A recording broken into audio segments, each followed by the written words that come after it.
7ನೇ ತರಗತಿ ವಿಜ್ಞಾನ ಅಧ್ಯಾಯ 1 ಸಸ್ಯಗಳಲ್ಲಿ ಪೋಷಣೆ ಪ್ರಶ್ನೋತ್ತರಗಳು. ಪ್ರಶ್ನೆ 1 ಜೀವಿಗಳು ಆಹಾರವನ್ನು ಏಕೆ ಸೇವಿಸಬೇಕು? ಉತ್ತರ ಜೀವಿಗಳು ತಮ್ಮ ದೇಹದ ಬೆಳವಣಿಗೆಗೆ ಮತ್ತು ನಿರ್ವಹಣೆಗೆ ಬೇಕಾದ ಶಕ್ತಿಯನ್ನು ಪಡೆಯಲು ಆಹಾರವನ್ನು ಸೇವಿಸಬೇಕು. ಪ್ರಶ್ನೆ 2 ಪರಾವಲಂಬಿ ಮತ್ತು ಕೊಳೆತನಿಗಳ ನಡುವಿನ ವ್ಯತ್ಯಾಸವನ್ನು ತಿಳಿಸಿ. ವ್ಯತ್ಯಾಸ ಪರಾವಲಂಬಿಗಳು ಸಸ್ಯ ಅಥವಾ ಪ್ರಾಣಿಗಳಿಂದ ಆಹಾರವನ್ನು ಪಡೆಯುತ್ತವೆ. ಇವುಗಳಿಗೆ ಉದಾಹರಣೆ ಕಸ್ಕುಟ ಜಂತು ಹುಳು. ಕೊಳೆತನಿಗಳು ಸತ್ತ ಮತ್ತು ಕೊಳೆತಿರುವ ವಸ್ತುಗಳಿಂದ ಆಹಾರ ಪಡೆಯುತ್ತವೆ. ಇವುಗಳಿಗೆ ಉದಾಹರಣೆ ಶಿಲೀಂಧ್ರಗಳು, ಅಣಬೆ. ಪ್ರಶ್ನೆ 3 ಎಲೆಗಳಲ್ಲಿ ಪಿಷ್ಟದ ಇರುವಿಕೆಯನ್ನು ನೀವು ಹೇಗೆ ಪರೀಕ್ಷಿಸುವಿರಿ? ಉತ್ತರ ಪರೀಕ್ಷಿಸಬೇಕಾದ ಎಲೆಯನ್ನು ತೆಗೆದುಕೊಂಡು ಅವುಗಳ ಮೇಲೆ 5 ರಿಂದ 6 ಹನಿ ಅಯೋಡಿನ್ ದ್ರಾವಣವನ್ನು ಹಾಕಬೇಕು. ಆಗ ಹಸಿರಾದ ಎಲೆಗಳು ಕಪ್ಪು ಮಿಶ್ರಿತ ನೀಲಿ ಬಣ್ಣಕ್ಕೆ ತಿರುಗಿದರೆ ಆ ಎಲೆಗಳು ಪಿಷ್ಟ ಹೊಂದಿದೆ ಎಂದರ್ಥ. ಪ್ರಶ್ನೆ 4 ಹಸಿರು ಸಸ್ಯಗಳಲ್ಲಿ ಆಹಾರ ಸಂಶ್ಲೇಷಣೆ ಪ್ರಕ್ರಿಯೆಯ ಸಂಕ್ಷಿಪ್ತ ವಿವರಣೆ ಕೊಡಿ. ಉತ್ತರ ಎಲೆಗಳು ಕ್ಲೋರೋಫಿಲ್ ಎಂಬ ಹಸಿರು ಒಣಗಿಕೆಯನ್ನು ಹೊಂದಿರುತ್ತದೆ. ಇದು ಸೂರ್ಯನ ಬೆಳಕಿನಲ್ಲಿ ಇರುವ ಶಕ್ತಿಯನ್ನು ಹಿಡಿದಿಟ್ಟುಕೊಳ್ಳಲು ಸಹಾಯವನ್ನು ಮಾಡುತ್ತದೆ. ಈ ಶಕ್ತಿಯು ಕಾರ್ಬನ್ ಡೈಆಕ್ಸೈಡ್ ಮತ್ತು ನೀರಿನಿಂದ ಆಹಾರವನ್ನು ಸಂಶ್ಲೇಷಿಸಲು ಬಳಕೆಯಾಗುತ್ತದೆ. ಹಸಿರು ಸಸ್ಯಗಳಲ್ಲಿ ಆಹಾರ ಸಂಶ್ಲೇಷಣೆ ಪ್ರಕ್ರಿಯೆಯು ಸೂರ್ಯನ ಬೆಳಕು ಮತ್ತು ಕ್ಲೋರೋಫಿಲ್ ಉಪಸ್ಥಿತಿಯಲ್ಲಿ ಕಾರ್ಬನ್ ಡೈಆಕ್ಸೈಡ್ ಅನ್ನು ನೀರಿನೊಂದಿಗೆ ಸೇರಿಸಿದಾಗ ಕಾರ್ಬೋಹೈಡ್ರೇಟ್ ಅನ್ನು ನೀಡುತ್ತದೆ, ಜೊತೆಗೆ ಆಕ್ಸಿಜನ್ ಅನ್ನು ಬಿಡುಗಡೆ ಮಾಡುತ್ತದೆ. ಪ್ರಶ್ನೆ 5 ಸಸ್ಯಗಳು ಆಹಾರದ ಪ್ರಾಥಮಿಕ ಮೂಲಗಳು ಎಂಬುದನ್ನು ರೇಖಾಚಿತ್ರದ ಮೂಲಕ ತೋರಿಸಿ. ಹಸಿರು ಸಸ್ಯಗಳು ಸಸ್ಯಾಹಾರಿಗಳು, ಮಾಂಸಾಹಾರಿಗಳು, ಕೊಳೆತನಿಗಳು. ಬಿಟ್ಟ ಸ್ಥಳ ತುಂಬಿ. 1 ತಮ್ಮ ಆಹಾರವನ್ನು ತಾವೇ ಸಂಶ್ಲೇಷಿಸುವುದರಿಂದ ಹಸಿರು ಸಸ್ಯಗಳನ್ನು ಡ್ಯಾಶ್ ಎನ್ನುವರು. ಉತ್ತರ ಸ್ವಯಂ ಪೋಷಕ. 2 ಸಸ್ಯಗಳಿಂದ ಸಂಶ್ಲೇಷಿಸಲ್ಪಟ್ಟ ಆಹಾರವು ಡ್ಯಾಶ್ ರೂಪದಲ್ಲಿ ಸಂಗ್ರಹವಾಗುವುದು. ಉತ್ತರ ಪಿಷ್ಟ. 3 ದ್ಯುತಿ ಸಂಶ್ಲೇಷಣೆಯಲ್ಲಿ ಸೌರಶಕ್ತಿಯನ್ನು ಹಿಡಿದಿಟ್ಟುಕೊಳ್ಳುವ ವರ್ಣಕ ಡ್ಯಾಶ್. ಉತ್ತರ ಪತ್ರ ಹರಿತು. 4 ಸಸ್ಯಗಳು ದ್ಯುತಿ ಸಂಶ್ಲೇಷಣೆಯಲ್ಲಿ ಡ್ಯಾಶ್ ಅನ್ನು ಒಳತೆಗೆದುಕೊಳ್ಳುತ್ತವೆ ಮತ್ತು ಡ್ಯಾಶ್ ಅನ್ನು ಬಿಡುಗಡೆ ಮಾಡುತ್ತವೆ. ಉತ್ತರ ಇಂಗಾಲದ ಡೈಆಕ್ಸೈಡ್ ಮತ್ತು ಆಕ್ಸಿಜನ್.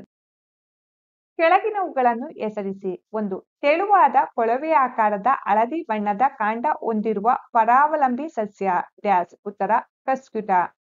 2 ಭಾಗಶಃ ಸ್ವಯಂಪೋಷಿತ ಸಸ್ಯ ಡ್ಯಾಶ್. ಉತ್ತರ ಕೀಟಹಾರಿ ಸಸ್ಯಗಳು. 3 ಎಲೆಗಳು ಅನಿಲ ವಿನಿಮಯ ನಡೆಸುವ ರಂಧ್ರಗಳು ಡ್ಯಾಶ್. ಉತ್ತರ ಪತ್ರರಂಧ್ರಗಳು.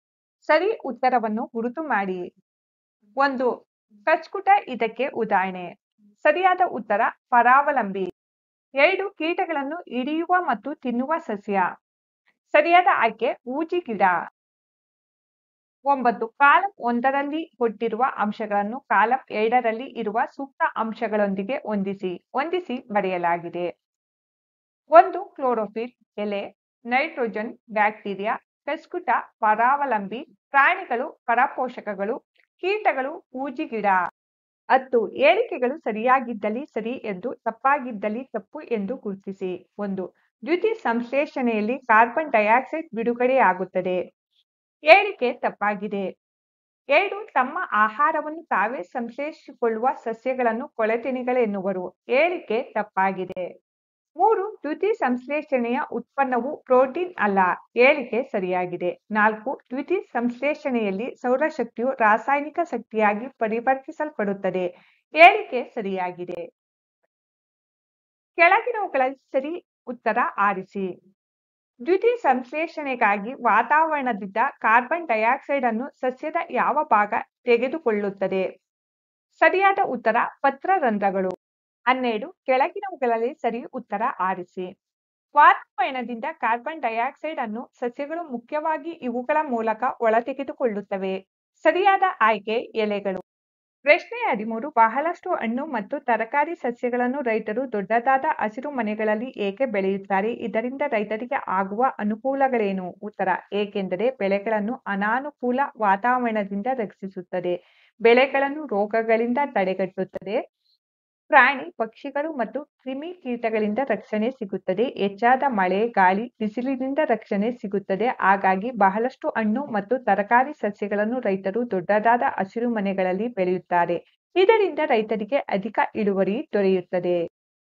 7ನೇ ತರಗತಿ ವಿಜ್ಞಾನ ಅಧ್ಯಾಯ 7 ಪ್ರಾಣಿಗಳಲ್ಲಿ ಪೋಷಣೆ. ಪಿತ್ತ ಸ್ಥಳ ತುಂಬಿ. ಮಾನವನ ಪೋಷಣೆಯ ಪ್ರಮುಖ ಹಂತಗಳು ಡ್ಯಾಸ್ ಮತ್ತು ಡ್ಯಾಸ್. ಉತ್ತರ ಆಹಾರ ಸೇವನೆ, ಜೀರ್ಣಕ್ರಿಯೆ, ಹೀರಿಕೆ, ಸ್ವಾಂಗೀಕರಣ ಮತ್ತು ವಿಸರ್ಜನೆ. 2 ಮನುಷ್ಯನ ದೇಹದಲ್ಲಿ ಅತ್ಯಂತ ದೊಡ್ಡ ಗ್ರಂಥಿ ಡ್ಯಾಸ್. ಉತ್ತರ ಯಕೃತ್. 3 ಆಹಾರದ ಮೇಲೆ ಕ್ರಿಯೆ ನಡೆಸುವ ಹೈಡ್ರೋಕ್ಲೋರಿಕ್ ಆಮ್ಲ ಮತ್ತು ಡ್ಯಾಸ್ ರಸಗಳನ್ನು ಜಠರವು ಬಿಡುಗಡೆ ಮಾಡುತ್ತದೆ. ಉತ್ತರ ಜೀರ್ಣ. 4 ಸಣ್ಣ ಕರುಳಿನ ಒಳಭಿತ್ತಿಯು ಡ್ಯಾಸ್ ಎಂಬ ಹಲವಾರು ಬೆರಳಿನಂತಹ ರಚನೆಗಳನ್ನು ಹೊಂದಿದೆ. ಉತ್ತರ ವಿಲ್ಲೈ. 5 ಅಮೀಬವು ತನ್ನ ಆಹಾರವನ್ನು ಡ್ಯಾಸ್ ಅಲ್ಲಿ ಜೀರ್ಣಿಸುತ್ತದೆ. ಉತ್ತರ ಆಹಾರ ರಸದಾನಿ. ಕೆಳಗಿನ ವಾಕ್ಯಗಳು ಸರಿ ಇದ್ದರೆ ಸರಿ ಎಂದು, ತಪ್ಪಾಗಿದ್ದರೆ ತಪ್ಪು ಎಂದು ಗುರುತಿಸಿ. 1 ಪಿಷ್ಟದ ಜೀರ್ಣಕ್ರಿಯೆಯು ಜಠರದಲ್ಲಿ ಪ್ರಾರಂಭವಾಗುತ್ತದೆ. ಹೇಳಿಕೆ ತಪ್ಪಾಗಿದೆ. 2 ನಾಲಿಗೆಯು ಆಹಾರವನ್ನು ಲಾಲಾರಸದೊಂದಿಗೆ ಸೇರಿಸಲು ಸಹಾಯ ಮಾಡುತ್ತದೆ. ಹೇಳಿಕೆ ಸರಿಯಾಗಿದೆ. 3 ಪಿತ್ತಕೋಶವು ತಾತ್ಕಾಲಿಕವಾಗಿ ಪಿತ್ತರಸವನ್ನು ಹಿಡಿದಿಟ್ಟುಕೊಂಡಿರುತ್ತವೆ. ಹೇಳಿಕೆ ಸರಿಯಾಗಿದೆ. 4 ಮೆಲುಕು ಹಾಕುವ ಪ್ರಾಣಿಗಳು ನುಂಗಿರುವ ಹುಲ್ಲನ್ನು ಬಾಯಿಗೆ ಪುನಃ ತೆಗೆದುಕೊಳ್ಳುತ್ತವೆ ಮತ್ತು ಅದನ್ನು ಸ್ವಲ್ಪ ಸಮಯದವರೆಗೆ ಜಿಗಿಯುತ್ತವೆ. ಹೇಳಿಕೆ ಸರಿಯಾಗಿದೆ. ಕೆಳಗೆ ಕೊಟ್ಟಿರುವ ಪ್ರತಿಯೊಂದು ವಾಕ್ಯಕ್ಕೆ ಸರಿ ಉತ್ತರವನ್ನು ಚಿಹ್ನೆಯಿಂದ ಗುರುತಿಸಿ. ಗುರುತಿಸಲಾಗಿದೆ. ಕೊಬ್ಬು ಸಂಪೂರ್ಣವಾಗಿ ಇಲ್ಲಿ ಜೀರ್ಣಗೊಳ್ಳುತ್ತದೆ. ಉತ್ತರ ಸಣ್ಣ ಕರುಳು. 2 ಜೀರ್ಣಗೊಳ್ಳದ ಆಹಾರದಿಂದ ನೀರು ಮುಖ್ಯವಾಗಿ ಇಲ್ಲಿ ಹೀರಲ್ಪಡುತ್ತದೆ. ಉತ್ತರ ದೊಡ್ಡ ಕರುಳು. ಕಾಲಂ 1ರಲ್ಲಿ ಕೊಟ್ಟಿರುವ ಅಂಶಗಳನ್ನು ಕಾಲಂ 2ರಲ್ಲಿ ಕೊಟ್ಟಿರುವ ಸೂಕ್ತ ಅಂಶಗಳೊಂದಿಗೆ ಹೊಂದಿಸಿ ಬರೆಯಲಾಗಿದೆ. ಆಹಾರದ ಘಟಕಗಳು, ಜೀರ್ಣಕ್ರಿಯೆಯ ಉತ್ಪನ್ನಗಳು, ಕಾರ್ಬೋಹೈಡ್ರೇಟ್ಗಳು, ಸಕ್ಕರೆ, ಪ್ರೋಟೀನ್ಗಳು, ಅಮೈನೋ ಆಮ್ಲಗಳು, ಕೊಬ್ಬು, ಕೊಬ್ಬಿನ ಆಮ್ಲ ಮತ್ತು ಗ್ಲಿಸರಾಲ್. ಪ್ರಶ್ನೆ 5 ವಿಲ್ಲೆಗಳೆಂದರೇನು, ಅವುಗಳು ಎಲ್ಲಿವೆ ಮತ್ತು ಅವುಗಳ ಕಾರ್ಯವೇನು? ಉತ್ತರ ಸಣ್ಣ ಕರುಳಿನ ಒಳಭಿತ್ತಿ ಸಾವಿರಾರು ಬೇಲಿನಾಕಾರದ ರಚನೆಗಳನ್ನು ಹೊಂದಿದೆ. ಇವುಗಳಿಗೆ ವಿಲ್ಲೆ ಎನ್ನುವರು. ಸಣ್ಣ ಕರುಳಿನ ಒಳಗೋಡೆಯಲ್ಲಿ ವಿಲ್ಲೆ ಎಂಬ ಸಾವಿರಾರು ಬೇಲಿನಂತಹ ರಚನೆಗಳಿವೆ. ವಿಲ್ಲೆಗಳು ಜೀರ್ಣವಾದ ಆಹಾರವನ್ನು ಹೀರಿಕೊಳ್ಳುತ್ತವೆ. ಇವು ಮೇಲ್ಮೈ ವಿಸ್ತೀರ್ಣವನ್ನು ಹೆಚ್ಚಿಸುತ್ತದೆ. ಪ್ರಶ್ನೆ 6 ಪಿತ್ತರಸವು ಎಲ್ಲಿ ಉತ್ಪತ್ತಿಯಾಗುತ್ತದೆ? ಆಹಾರದ ಯಾವ ಘಟಕವನ್ನು ಜೀರ್ಣಿಸಲು ಅದು ಸಹಾಯ ಮಾಡುತ್ತದೆ? ಉತ್ತರ ಪಿತ್ತರಸವು ಯಕೃತ್ ಎಂಬ ಗ್ರಂಥಿಯಲ್ಲಿ ಉತ್ಪತ್ತಿಯಾಗುತ್ತದೆ. ಈ ರಸವು ಆಹಾರದಲ್ಲಿನ ಕೊಬ್ಬಿನ ಅಂಶವನ್ನು ಜೀರ್ಣಿಸಲು ಸಹಾಯ ಮಾಡುತ್ತದೆ. ಪ್ರಶ್ನೆ 7 ಮನುಷ್ಯರಿಂದ ಜೀರ್ಣಿಸಲು ಆಗದ ಆದರೆ ಮೆಲುಕು ಹಾಕುವ ಪ್ರಾಣಿಗಳಿಂದ ಜೀರ್ಣಿಸಲಾಗುವ ಕಾರ್ಬೋಹೈಡ್ರೇಟ್ನ ವಿಧವನ್ನು ಹೆಸರಿಸಿ. ಇದಕ್ಕೆ ಕಾರಣವೇನೆಂಬುದನ್ನು ತಿಳಿಸಿ. ಉತ್ತರ ಮನುಷ್ಯರಿಂದ ಜೀರ್ಣಿಸಲು ಆಗದ ಆದರೆ ಮೆಲುಕು ಹಾಕುವ ಪ್ರಾಣಿಗಳಿಂದ ಜೀರ್ಣಿಸಲಾಗುವ ಕಾರ್ಬೋಹೈಡ್ರೇಟ್ನ ವಿಧವು ಸೆಲ್ಯುಲೋಸ್. ಕಾರ್ಬೋಹೈಡ್ರೇಟ್ ಅನ್ನು ಮೆಲುಕು ಹಾಕುವ ಪ್ರಾಣಿಗಳು ಜೀರ್ಣಿಸಿಕೊಳ್ಳುತ್ತವೆ. ಇವುಗಳಲ್ಲಿ ದೊಡ್ಡ ಕರುಳು ಮತ್ತು ಸಣ್ಣ ಕರುಳಿನ ನಡುವೆ ಚೀಲದ ಆಕಾರದಲ್ಲಿ ಅವು ರಚನೆಯನ್ನು ಹೊಂದಿವೆ. ಟ್ರೂಮನ್ಗಳಲ್ಲಿರುವ ಕೆಲವು ಬ್ಯಾಕ್ಟೀರಿಯಾಗಳು ಸೆಲ್ಯುಲೋಸ್ ಬಳಕೆಯಿಂದ ಜೀರ್ಣವಾಗುವ ಆಹಾರವನ್ನು ಪಡೆಯುತ್ತವೆ. ಅದು ಮಾನವನ ದೇಹದಲ್ಲಿ ಕಂಡುಬರುವುದಿಲ್ಲ. ಪ್ರಶ್ನೆ 8 ನಮಗೆ ಗ್ಲೂಕೋಸ್ನಿಂದ ತಕ್ಷಣ ಶಕ್ತಿ ಸಿಗುವುದು ಏಕೆ? ಉತ್ತರ ಆಮ್ಲಜನಕದ ಸಹಾಯದಿಂದ ಜೀವಕೋಶದಲ್ಲಿ ಗ್ಲೂಕೋಸ್ ಸುಲಭವಾಗಿ ಹೀರಲ್ಪಡುತ್ತದೆ. ಗ್ಲೂಕೋಸ್ಗೆ ಜೀರ್ಣಕ್ರಿಯೆಯ ಅಗತ್ಯವಿಲ್ಲ, ಏಕೆಂದರೆ ಅದು ನೇರವಾಗಿ ರಕ್ತಕ್ಕೆ ಸೇರಿಕೊಳ್ಳುತ್ತದೆ. ನಮಗೆ ತ್ವರಿತ ಶಕ್ತಿಯನ್ನು ನೀಡುತ್ತದೆ. 9 ಜೀರ್ಣನಾಳದ ಯಾವ ಭಾಗವು ಇದರಲ್ಲಿ ಭಾಗಿಯಾಗಿದೆ? 1 ಆಹಾರ ಹೀರಿಕೆ, ಸಣ್ಣ ಕರುಳಿನ ವಿಲ್ಲೆಗಳು. 2 ಆಹಾರವನ್ನು ಜಿಗಿಯುವುದು, ಬಾಯಲ್ಲಿನ ಹಲ್ಲುಗಳು. 3 ಬ್ಯಾಕ್ಟೀರಿಯಾಗಳನ್ನು ಕೊಲ್ಲುವುದು, ಜಠರದಲ್ಲಿನ ಹೈಡ್ರೋಕ್ಲೋರಿಕ್ ಆಮ್ಲ. 4 ಆಹಾರದ ಸಂಪೂರ್ಣ ಜೀರ್ಣಕ್ರಿಯೆ, ಸಣ್ಣ ಕರುಳು. 5 ಮಲ ಉತ್ಪತ್ತಿ, ದೊಡ್ಡ ಕರುಳು. ಪ್ರಶ್ನೆ 10 ಪೋಷಣೆಯಲ್ಲಿ ಮನುಷ್ಯ ಹಾಗೂ ಅಮೀಬಕ್ಕಿರುವ ಒಂದು ಹೋಲಿಕೆ ಮತ್ತು ಒಂದು ವ್ಯತ್ಯಾಸವನ್ನು ಬರೆಯಿರಿ. ಹೋಲಿಕೆ: ಮನುಷ್ಯ ಹಾಗೂ ಅಮೀಬಾ 2 ಜೀವಿಗಳು ಆಹಾರವನ್ನು ನುಂಗುತ್ತವೆ. ವ್ಯತ್ಯಾಸ: ಅಮೀಬಾ ಆಹಾರವನ್ನು ನೇರವಾಗಿ ಕೋಶದೊಳಗೆ ಸೇರಿಸುತ್ತದೆ, ಆದರೆ ಮನುಷ್ಯನಲ್ಲಿ ನುಂಗಿದ ಆಹಾರವು ಅನ್ನನಾಳವನ್ನು ಪ್ರವೇಶಿಸುತ್ತದೆ. ಪ್ರಶ್ನೆ 11 ಕಾಲಂ 1ರಲ್ಲಿರುವ ಅಂಶಗಳನ್ನು ಕಾಲಂ 2ರ ಸೂಕ್ತ ಅಂಶಗಳೊಂದಿಗೆ ಹೊಂದಿಸಿ ಬರೆಯಿರಿ. ಹೊಂದಿಸಿ ಬರೆಯಲಾಗಿದೆ. ಎ ಲಾಲಾರಸ ಗ್ರಂಥಿ, ಲಾಲಾರಸ ಸ್ರವಿಕೆ. ಬಿ ಜಠರ, ಆಮ್ಲ ಬಿಡುಗಡೆ. ಸಿ ಯಕೃತ್, ಪಿತ್ತರಸ ಸ್ರವಿಕೆ. ಡಿ ಗುದನಾಳ, ಮಲ ವಿಸರ್ಜನೆ. ಈ ಸಣ್ಣ ಕರುಳು, ಜೀರ್ಣಕ್ರಿಯೆ ಸಂಪೂರ್ಣವಾಗುವುದು. ಎಫ್ ದೊಡ್ಡ ಕರುಳು, ನೀರಿನ ಹೀರಿಕೆ. ಪ್ರಶ್ನೆ 12 ಚಿತ್ರ 2.11 ಜೀರ್ಣಾಂಗ ವ್ಯವಸ್ಥೆಯ ಭಾಗಗಳನ್ನು ಗುರುತಿಸಲಾಗಿದೆ. ಪ್ರಶ್ನೆ 13 ನಾವು ಕೆಲವು ಹಸಿ ಸೊಪ್ಪು, ತರಕಾರಿ ಅಥವಾ ಹುಲ್ಲನ್ನು ಅವಲಂಬಿಸಿ ಬದುಕಬಹುದೇ? ಚರ್ಚಿಸಿ. ಉತ್ತರ: ಹುಲ್ಲಿನಲ್ಲಿ ಸೆಲ್ಯುಲಸ್ ಸಮೃದ್ಧವಾಗಿದೆ. ನಮ್ಮಲ್ಲಿ ಸೆಲ್ಯುಲಸ್ ಜೀರ್ಣಗೊಳಿಸುವ ಕಿಣ್ವಗಳ ಅನುಪಸ್ಥಿತಿಯಿಂದಾಗಿ ಇವು ಮಾನವರು ಜೀರ್ಣಿಸಿಕೊಳ್ಳಲು ಸಾಧ್ಯವಾಗದ ಕಾರ್ಬೋಹೈಡ್ರೇಟ್ಗಳಾಗಿವೆ. ಆದ್ದರಿಂದ ನಾವು ಕೆಲವು ಹಸಿ ಸೊಪ್ಪು, ತರಕಾರಿ ಅಥವಾ ಹುಲ್ಲನ್ನು ಅವಲಂಬಿಸಿ ಬದುಕಲು ಸಾಧ್ಯವಿಲ್ಲ.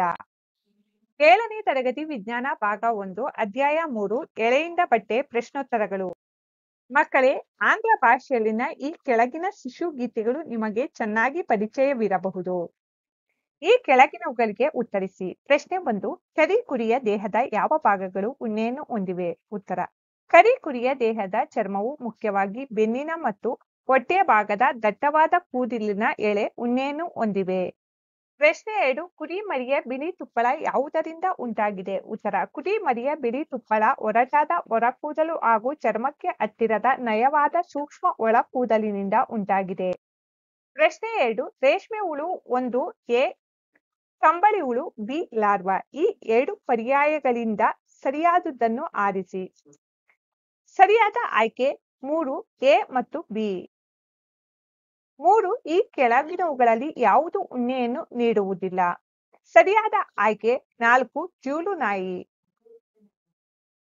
4 ಈ ಕೆಳಗಿನ ಪದಗಳ ಅರ್ಥವೇನು?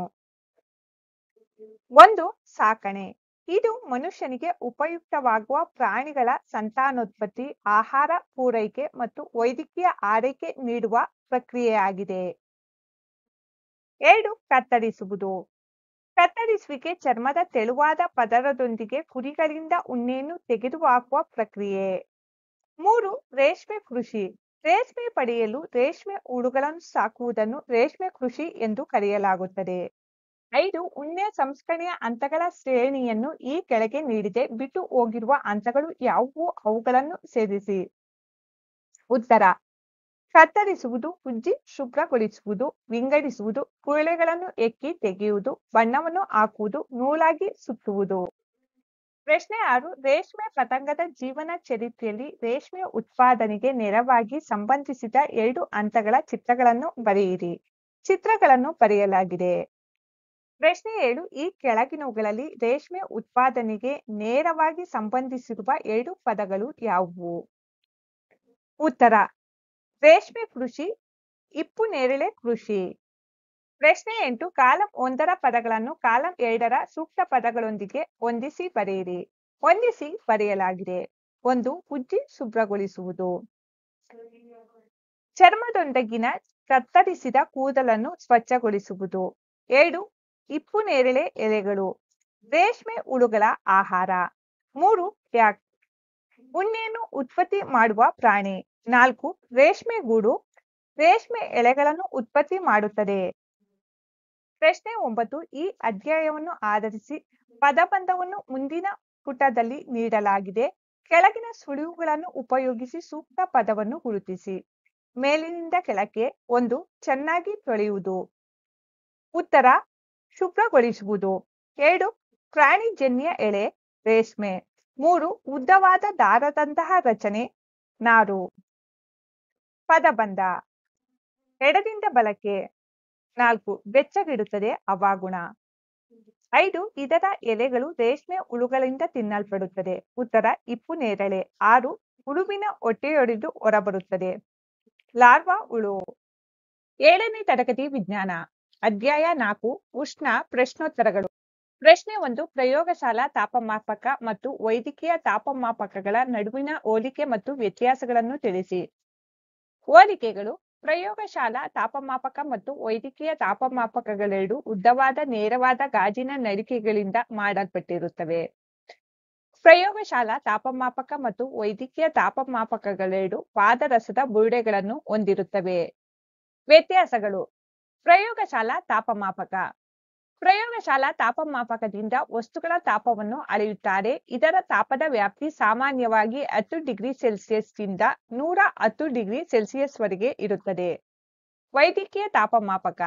ವೈದ್ಯಕೀಯ ತಾಪಮಾಪಕವನ್ನು ಮಾನವನ ದೇಹದ ತಾಪವನ್ನು ಅಳೆಯಲು ರೂಪಿಸಲಾಗಿದೆ. ಇದು 35 ಡಿಗ್ರಿ ಸೆಲ್ಸಿಯಸ್ನಿಂದ 42 ಡಿಗ್ರಿ ಸೆಲ್ಸಿಯಸ್ ವ್ಯಾಪ್ತಿ ಹೊಂದಿದೆ. ಪ್ರಶ್ನೆ 2. ಉಷ್ಣವಾಹಕಗಳು ಮತ್ತು ಅವಾಹಕಗಳಿಗೆ ತಲಾ 2 ಉದಾಹರಣೆಗಳನ್ನು ನೀಡಿ. ಉತ್ತರ.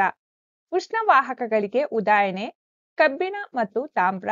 ಉಷ್ಣ ಆವಾಹಕಗಳಿಗೆ ಉದಾಹರಣೆಗಳು ಪ್ಲಾಸ್ಟಿಕ್ ಮತ್ತು ಒಣಗಿದ ಮರ. ಬಿಟ್ಟ ಸ್ಥಳ ತುಂಬಿ. 1. ವಸ್ತುವಿನ ಉಷ್ಣತೆಯ ಮಟ್ಟವನ್ನು ನಿರ್ಧರಿಸುವುದು ಅದರ ಡ್ಯಾಶ್. ಉತ್ತರ. ತಾಪ. 2. ಕುದಿಯುವ ನೀರಿನ ತಾಪವನ್ನು ಡ್ಯಾಶ್ ತಾಪಮಾಪಕದಿಂದ ಅಳೆಯಲು ಸಾಧ್ಯವಿಲ್ಲ. ಉತ್ತರ. ವೈದ್ಯಕೀಯ. 3. ತಾಪವನ್ನು ಡಿಗ್ರಿ ಡ್ಯಾಶ್ ನಿಂದ ಅಳೆಯುತ್ತಾರೆ. ಉತ್ತರ. ಸೆಲ್ಸಿಯಸ್. 4. ಉಷ್ಣವು ಪ್ರಸಾರವಾಗಲು ಯಾವುದೇ ಮಾಧ್ಯಮದ ಅಗತ್ಯವಿಲ್ಲದ ವಿಧಾನ ಡ್ಯಾಶ್. ಉತ್ತರ. ವಿಕಿರಣ ವಿಧಾನ. 5. ಬಿಸಿ ಹಾಲಿನ ಲೋಟದಲ್ಲಿ ಅದ್ದಿದ ಒಂದು ತಣ್ಣನೆಯ ಸ್ಟೀಲ್ ಚಮಚ ತನ್ನ ಇನ್ನೊಂದು ತುದಿಗೆ ಉಷ್ಣ ಪ್ರಸಾರ ಮಾಡುವ ವಿಧಾನ ಡ್ಯಾಶ್. ಉತ್ತರ. ಉಷ್ಣ ವಾಹನ. 6. ತಿಳಿಯಾದ ಬಣ್ಣದ ಬಟ್ಟೆಗಳಿಗಿಂತ ಹೆಚ್ಚು ಉಷ್ಣವನ್ನು ಹೀರುವ ಬಟ್ಟೆಗಳು ಡ್ಯಾಶ್ ಬಣ್ಣದ್ದಾಗಿರುತ್ತದೆ. ಉತ್ತರ. ದಟ್ಟವಾದ. ಈ ಕೆಳಗಿನವುಗಳನ್ನು ಹೊಂದಿಸಲಾಗಿದೆ. 1. ನೆಲಗಾಳಿ ಬೀಸುವ ಕಾಲ ರಾತ್ರಿ. 2. ಕಡಲ್ಗಾಳಿ ಬೀಸುವ ಕಾಲ ಹಗಲು. 3. ದಟ್ಟವಾದ ಬಣ್ಣದ ಬಟ್ಟೆಗಳನ್ನು ತೊಡಲು ಇಚ್ಛಿಸುವ ಕಾಲ ಚಳಿಗಾಲ. 4. ತಿಳಿಯಾದ ಬಣ್ಣದ ಬಟ್ಟೆಗಳನ್ನು ತೊಡಲು ಇಚ್ಛಿಸುವ ಕಾಲ ಬೇಸಿಗೆ. ಪ್ರಶ್ನೆ 5. ಚಳಿಗಾಲದಲ್ಲಿ ಒಂದೇ ಪದರದ ದಪ್ಪ ಬಟ್ಟೆಯನ್ನು ಧರಿಸುವುದಕ್ಕಿಂತ ಹಲವು ಪದರಗಳ ಬಟ್ಟೆ ಧರಿಸುವುದು ನಮ್ಮನ್ನು ಬೆಚ್ಚಗೆ ಇಡುತ್ತದೆ ಏಕೆ ಚರ್ಚಿಸಿ. ಉತ್ತರ. ಹಲವು ಪದರಗಳ ಬಟ್ಟೆಗಳ ನಡುವೆ ಗಾಳಿ ಸೇರಿರುತ್ತದೆ. ಗಾಳಿಯು ಆವಾಹಕವಾದ್ದರಿಂದ ಅದು ಹೊರಗಿನ ಚಳಿಯನ್ನು ಒಳಗೆ ಬಿಡುವುದಿಲ್ಲ ಮತ್ತು ದೇಹದ ಶಾಖವನ್ನು ಹೊರಗೆ ಬಿಡುವುದಿಲ್ಲ. ಹಾಗಾಗಿ ಹಲವು ಪದರಗಳ ಬಟ್ಟೆ ಧರಿಸುವುದು ನಮ್ಮನ್ನು ಚಳಿಗಾಲದಲ್ಲಿ ಬೆಚ್ಚಗೆ ಇರಿಸುತ್ತದೆ. ಪ್ರಶ್ನೆ 6. ಚಿತ್ರ 4.13 ನೋಡಿ. ವಾಹನ, ಸಂವಹನ ಮತ್ತು ವಿಕಿರಣದಿಂದ ಎಲ್ಲೆಲ್ಲಿ ಉಷ್ಣ ಪ್ರಸಾರವಾಗುತ್ತಿದೆ ಗುರುತು ಮಾಡಲಾಗಿದೆ. ಪ್ರಶ್ನೆ 7. ಉಷ್ಣ ಹವಾಮಾನದ ಪ್ರದೇಶಗಳಲ್ಲಿ ಮನೆಗಳ ಹೊರಗೋಡೆಗಳಿಗೆ ಬಿಳಿ ಬಣ್ಣ ಬಳಿಯುವುದು ಸೂಕ್ತ ವಿವರಿಸಿ. ಉತ್ತರ. ಬಿಳಿ ಬಣ್ಣವು ತನ್ನ ಮೇಲೆ ಬಿದ್ದ ಬಹುಪಾಲು ಉಷ್ಣವನ್ನು ಹೀರಿಕೊಳ್ಳದೆ ಉಷ್ಣವನ್ನು ಪ್ರತಿಫಲಿಸುತ್ತದೆ. ಇದರಿಂದ ಹೊರಗೋಡೆ ಹೆಚ್ಚು ಬಿಸಿಯಾಗುವುದಿಲ್ಲ. ಇದರಿಂದ ಮನೆಯ ಒಳಗಿನ ಉಷ್ಣಾಂಶವನ್ನು ಹತೋಟಿಯಲ್ಲಿಡಬಹುದು. ಆದ್ದರಿಂದ ಉಷ್ಣ ಹವಾಮಾನದ ಪ್ರದೇಶಗಳಲ್ಲಿ ಮನೆಗಳ ಹೊರಗೋಡೆಗಳಿಗೆ ಬಿಳಿ ಬಣ್ಣ ಬಳಿಯುವುದು ಸೂಕ್ತ. ಪ್ರಶ್ನೆ 8. 30 ಡಿಗ್ರಿ ಸೆಲ್ಸಿಯಸ್ನ 1 ಲೀಟರ್ ನೀರನ್ನು 50 ಡಿಗ್ರಿ ಸೆಲ್ಸಿಯಸ್ನ 1 ಲೀಟರ್ ನೀರಿನೊಂದಿಗೆ ಬೆರೆಸಿದೆ. ಈ ಸಂದರ್ಭದಲ್ಲಿ ಮಿಶ್ರಣದ ತಾಪ ಎಷ್ಟಿರುತ್ತದೆ?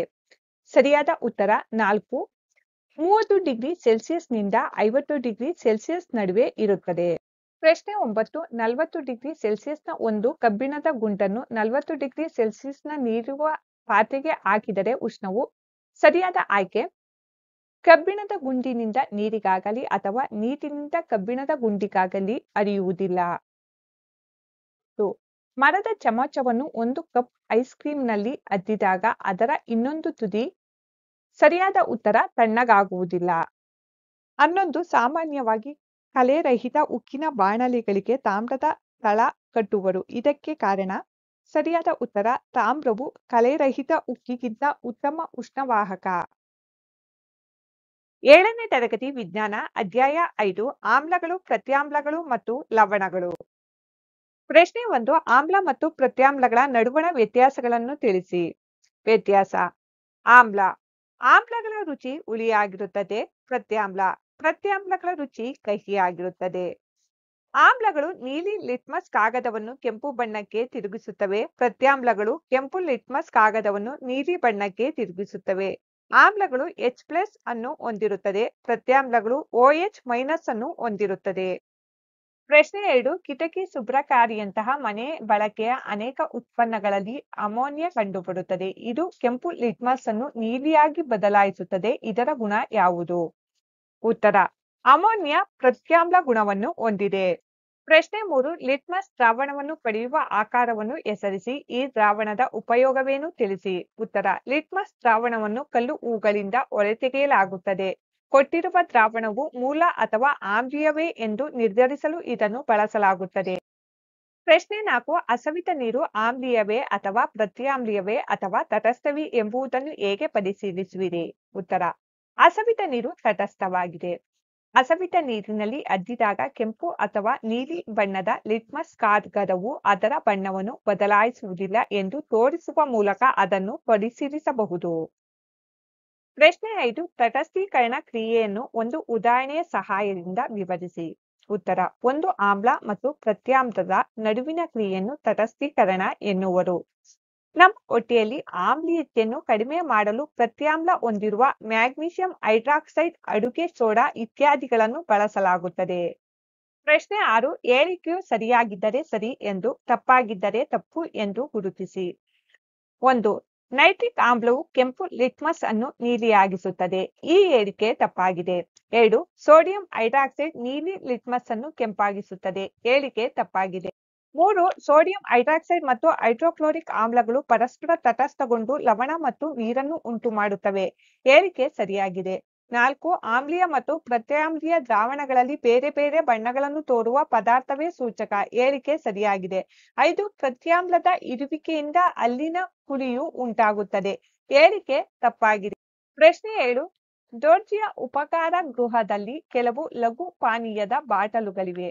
ಆದರೆ ದುರದೃಷ್ಟವಶಾತ್ ಅವುಗಳಿಗೆ ಹೆಸರಿನ ಪಟ್ಟಿಯನ್ನು ಅಂಟಿಸಿಲ್ಲ. ಗ್ರಾಹಕರ ಬೇಡಿಕೆಗೆ ತಕ್ಕಂತೆ ಆತ ಆ ಪಾನೀಯಗಳನ್ನು ನೀಡಬೇಕು. ಒಬ್ಬ ಗ್ರಾಹಕನು ಆಮ್ಲೀಯ ಪಾನೀಯವನ್ನು, ಇನ್ನೊಬ್ಬ ಪ್ರತ್ಯಾಮ್ಲೀಯ ಪಾನೀಯವನ್ನು ಹಾಗೂ ಮೂರನೆಯವನು ತಟಸ್ಥ ಪಾನೀಯವನ್ನು ಬಯಸುತ್ತಾನೆ. ಯಾವ ಪಾನೀಯವನ್ನು ಯಾರಿಗೆ ನೀಡಬೇಕೆಂದು ದೊರ್ಜಿ ಹೇಗೆ ತೀರ್ಮಾನಿಸುತ್ತಾನೆ? ದೊರ್ಜಿಯು ಇದನ್ನು ಲಿಟ್ಮಸ್ ಕಾಗದದ ಸಹಾಯದಿಂದ ನಿರ್ಧರಿಸಬಹುದು. ಕಾಗದದಲ್ಲಿ ಅದ್ದಿದಾಗ ನೀಲಿ ಲಿಟ್ಮಸ್ ಕಾಗದ ಕೆಂಪು ಬಣ್ಣಕ್ಕೆ ತಿರುಗಿದರೆ ಅದು ಆಮ್ಲೀಯ ಪಾನೀಯ. ಪಾನೀಯದಲ್ಲಿ ಅದ್ದಿದಾಗ ಕೆಂಪು ಲಿಟ್ಮಸ್ ಕಾಗದ ನೀಲಿ ಬಣ್ಣಕ್ಕೆ ತಿರುಗಿದರೆ ಅದು ಪ್ರತ್ಯಾಮ್ಲೀಯ ಪಾನೀಯ. ಪಾನೀಯದಲ್ಲಿ ಅದ್ದಿದಾಗ ಲಿಟ್ಮಸ್ ಕಾಗದದ ಬಣ್ಣ ಬದಲಾಗದಿದ್ದರೆ ಪಾನೀಯವು ತಟಸ್ಥವಾಗಿರುತ್ತದೆ ಎಂದು ಗುರುತಿಸಬಹುದು. ಪ್ರಶ್ನೆ 8 ಏಕೆಂದು ವಿವರಿಸಿ. ನೀವು ಆಮ್ಲೀಯತೆಯಿಂದ ನರಳಾಡುವಾಗ ಆಮ್ಲರೋಧಕ ಮಾತ್ರೆಯನ್ನು ತೆಗೆದುಕೊಳ್ಳುವಿರಿ. ಏಕೆಂದರೆ ನಮ್ಮ ಹೊಟ್ಟೆಯಲ್ಲಿ ಬಿಡುಗಡೆಯಾಗುವ ಹೆಚ್ಚುವರಿ ಆಮ್ಲವನ್ನು ತಟಸ್ಥಗೊಳಿಸಲು ನಾವು ಮೆಗ್ನೀಸಿಯಂ ಹೈಡ್ರಾಕ್ಸೈಡ್ನಂತಹ ಪ್ರತ್ಯಾಮ್ಲವನ್ನು ತೆಗೆದುಕೊಳ್ಳುತ್ತೇವೆ. ಇರುವೆ ಕಚ್ಚಿದಾಗ ಚರ್ಮದ ಮೇಲೆ ಕ್ಯಾಲಮೈನ್ ದ್ರಾವಣವನ್ನು ಲೇಪಿಸಲಾಗುತ್ತದೆ.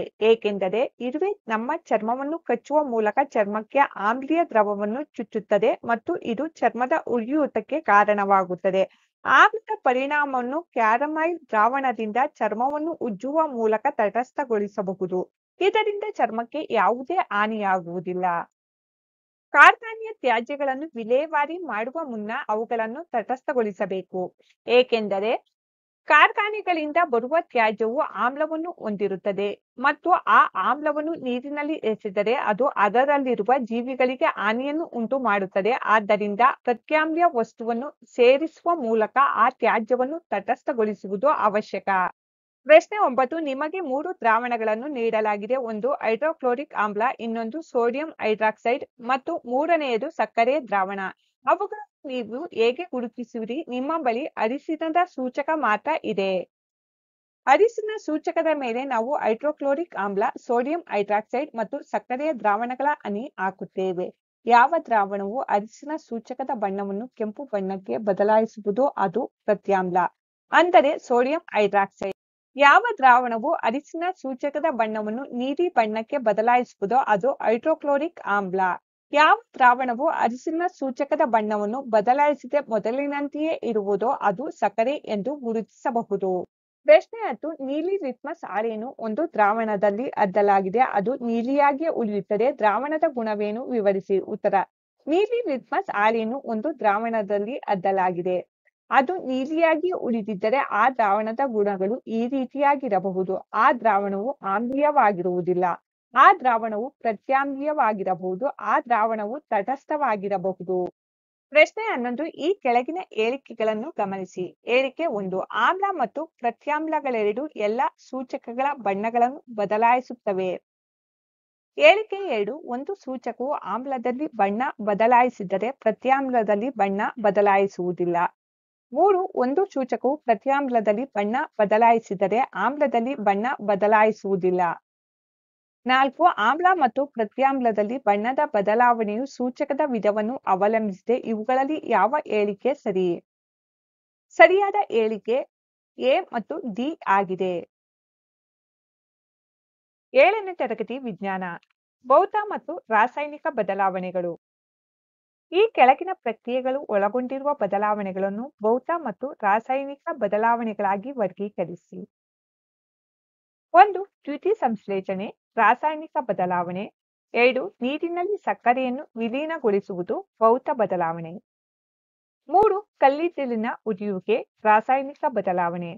4. ಮೇಣದ ದ್ರವೀಕರಣ ಭೌತ ಬದಲಾವಣೆ. 5. ಅಲ್ಯೂಮಿನಿಯಂ ಅನ್ನು ಪಡೆದು ತೆಳುವಾದ ಹಾಳೆಯಾಗಿ ಮಾಡುವುದು ಭೌತ ಬದಲಾವಣೆ. 6. ಆಹಾರದ ಜೀರ್ಣವಾಗುವಿಕೆ ರಾಸಾಯನಿಕ ಬದಲಾವಣೆ. 7. ಈ ಕೆಳಗಿನ ಹೇಳಿಕೆಗಳು ಸರಿಯೋ ಅಥವಾ ತಪ್ಪೋ ತಿಳಿಸಿ. ಒಂದು ವೇಳೆ ತಪ್ಪಾಗಿದ್ದಲ್ಲಿ ಸರಿಯಾದ ಹೇಳಿಕೆಯನ್ನು ನಿಮ್ಮ ನೋಟ್ ಪುಸ್ತಕದಲ್ಲಿ ಬರೆಯಿರಿ. 1. ಮರದ ದಿಮ್ಮಿಯನ್ನು ತುಂಡಾಗಿ ಕತ್ತರಿಸುವುದು ಒಂದು ರಾಸಾಯನಿಕ ಬದಲಾವಣೆ. ಈ ಹೇಳಿಕೆ ತಪ್ಪಾಗಿದೆ. ಸರಿಯಾದ ಹೇಳಿಕೆ ಈ ರೀತಿಯಾಗಿದೆ. ಮರದ ದಿಮ್ಮಿಯನ್ನು ತುಂಡಾಗಿ ಕತ್ತರಿಸುವುದು ಒಂದು ಭೌತ ಬದಲಾವಣೆ. 2. ಎಲೆಗಳಿಂದ ಗೊಬ್ಬರವನ್ನು ತಯಾರಿಸುವುದು ಒಂದು ಭೌತ ಬದಲಾವಣೆ. ಹೇಳಿಕೆ ತಪ್ಪಾಗಿದೆ. ಸರಿಯಾದ ಹೇಳಿಕೆ ಈ ರೀತಿಯಾಗಿದೆ. ಎಲೆಗಳಿಂದ ಗೊಬ್ಬರವನ್ನು ತಯಾರಿಸುವುದು ಒಂದು ರಾಸಾಯನಿಕ ಬದಲಾವಣೆ. 3. ಸತುವನ್ನು ಲೇಪಿಸಿದ ಕಬ್ಬಿಣದ ಪೈಪ್ಗಳು ಸುಲಭವಾಗಿ ತುಕ್ಕು ಹಿಡಿಯುವುದಿಲ್ಲ. ಈ ಹೇಳಿಕೆ ಸರಿಯಾಗಿದೆ. 4. ಕಬ್ಬಿಣ ಮತ್ತು ತುಕ್ಕು ಒಂದೇ ರೀತಿಯ ಪದಾರ್ಥಗಳು. ಹೇಳಿಕೆ ತಪ್ಪಾಗಿದೆ. ಸರಿಯಾದ ಹೇಳಿಕೆ ಕಬ್ಬಿಣ ಮತ್ತು ತುಕ್ಕು ವಿಭಿನ್ನ ವಸ್ತುಗಳು. ತುಕ್ಕು ಕಬ್ಬಿಣದ ಆಕ್ಸೈಡ್ ಆಗಿದೆ. 5. ಹಬೆಯ ಸಾಂದ್ರೀಕರಣ ಒಂದು ರಾಸಾಯನಿಕ ಬದಲಾವಣೆಯಲ್ಲ. ಹೇಳಿಕೆ ಸರಿಯಾಗಿದೆ. 3. ಈ ಕೆಳಗಿನ ಹೇಳಿಕೆಗಳಲ್ಲಿ ಬಿಟ್ಟ ಸ್ಥಳಗಳನ್ನು ತುಂಬಿ. 1. ಕಾರ್ಬನ್ ಡೈಆಕ್ಸೈಡ್ ಅನ್ನು ಸುಣ್ಣದ ತಿರಿಯ ಮೂಲಕ ಹಾಯಿಸಿದಾಗ ಅದು ಡ್ಯಾಶ್ ಉತ್ಪತ್ತಿಯ ಕಾರಣದಿಂದ ಹಾಲಿನಂತೆ ಬೆಳ್ಳಗಾಗುತ್ತದೆ. ಉತ್ತರ ಕ್ಯಾಲ್ಸಿಯಂ ಕಾರ್ಬೋನೇಟ್. 2. ಅಡುಗೆ ಸೋಡದ ರಾಸಾಯನಿಕ ಹೆಸರು ಡ್ಯಾಶ್. ಉತ್ತರ ಸೋಡಿಯಂ ಹೈಡ್ರೋಜನ್ ಕಾರ್ಬೋನೇಟ್. 3. ಕಬ್ಬಿಣ ತುಕ್ಕು ಹಿಡಿಯುವುದನ್ನು ತಡೆಗಟ್ಟುವ 2 ವಿಧಾನಗಳು ಡ್ಯಾಶ್ ಮತ್ತು ಡ್ಯಾಶ್. ಉತ್ತರ ಬಣ್ಣದ ಲೇಪನ ಮತ್ತು ಕಲಾಯಿ ಮಾಡುವುದು. 4. ಒಂದು ಪದಾರ್ಥದ ಡ್ಯಾಶ್ ಗುಣಗಳು ಮಾತ್ರ ಬದಲಾಗುವುದನ್ನು ಭೌತ ಬದಲಾವಣೆ ಎನ್ನುವರು. ಉತ್ತರ ಭೌತ. 5. ಹೊಸ ಪದಾರ್ಥಗಳು ಉತ್ಪತ್ತಿಯಾಗುವುದನ್ನು ಡ್ಯಾಶ್ ಬದಲಾವಣೆ ಎನ್ನುವರು. ಉತ್ತರ ರಾಸಾಯನಿಕ. ಪ್ರಶ್ನೆ 4. ಅಡುಗೆ ಸೋಡವನ್ನು ನಿಂಬೆ ರಸದೊಂದಿಗೆ ಬೆರೆಸಿದಾಗ ಅನಿಲ ಬಿಡುಗಡೆಯಾಗುವುದರೊಂದಿಗೆ ಗುಳ್ಳೆಗಳು ಉಂಟಾಗುತ್ತವೆ. ಇದು ಯಾವ ವಿಧದ ಬದಲಾವಣೆ ವಿವರಿಸಿ.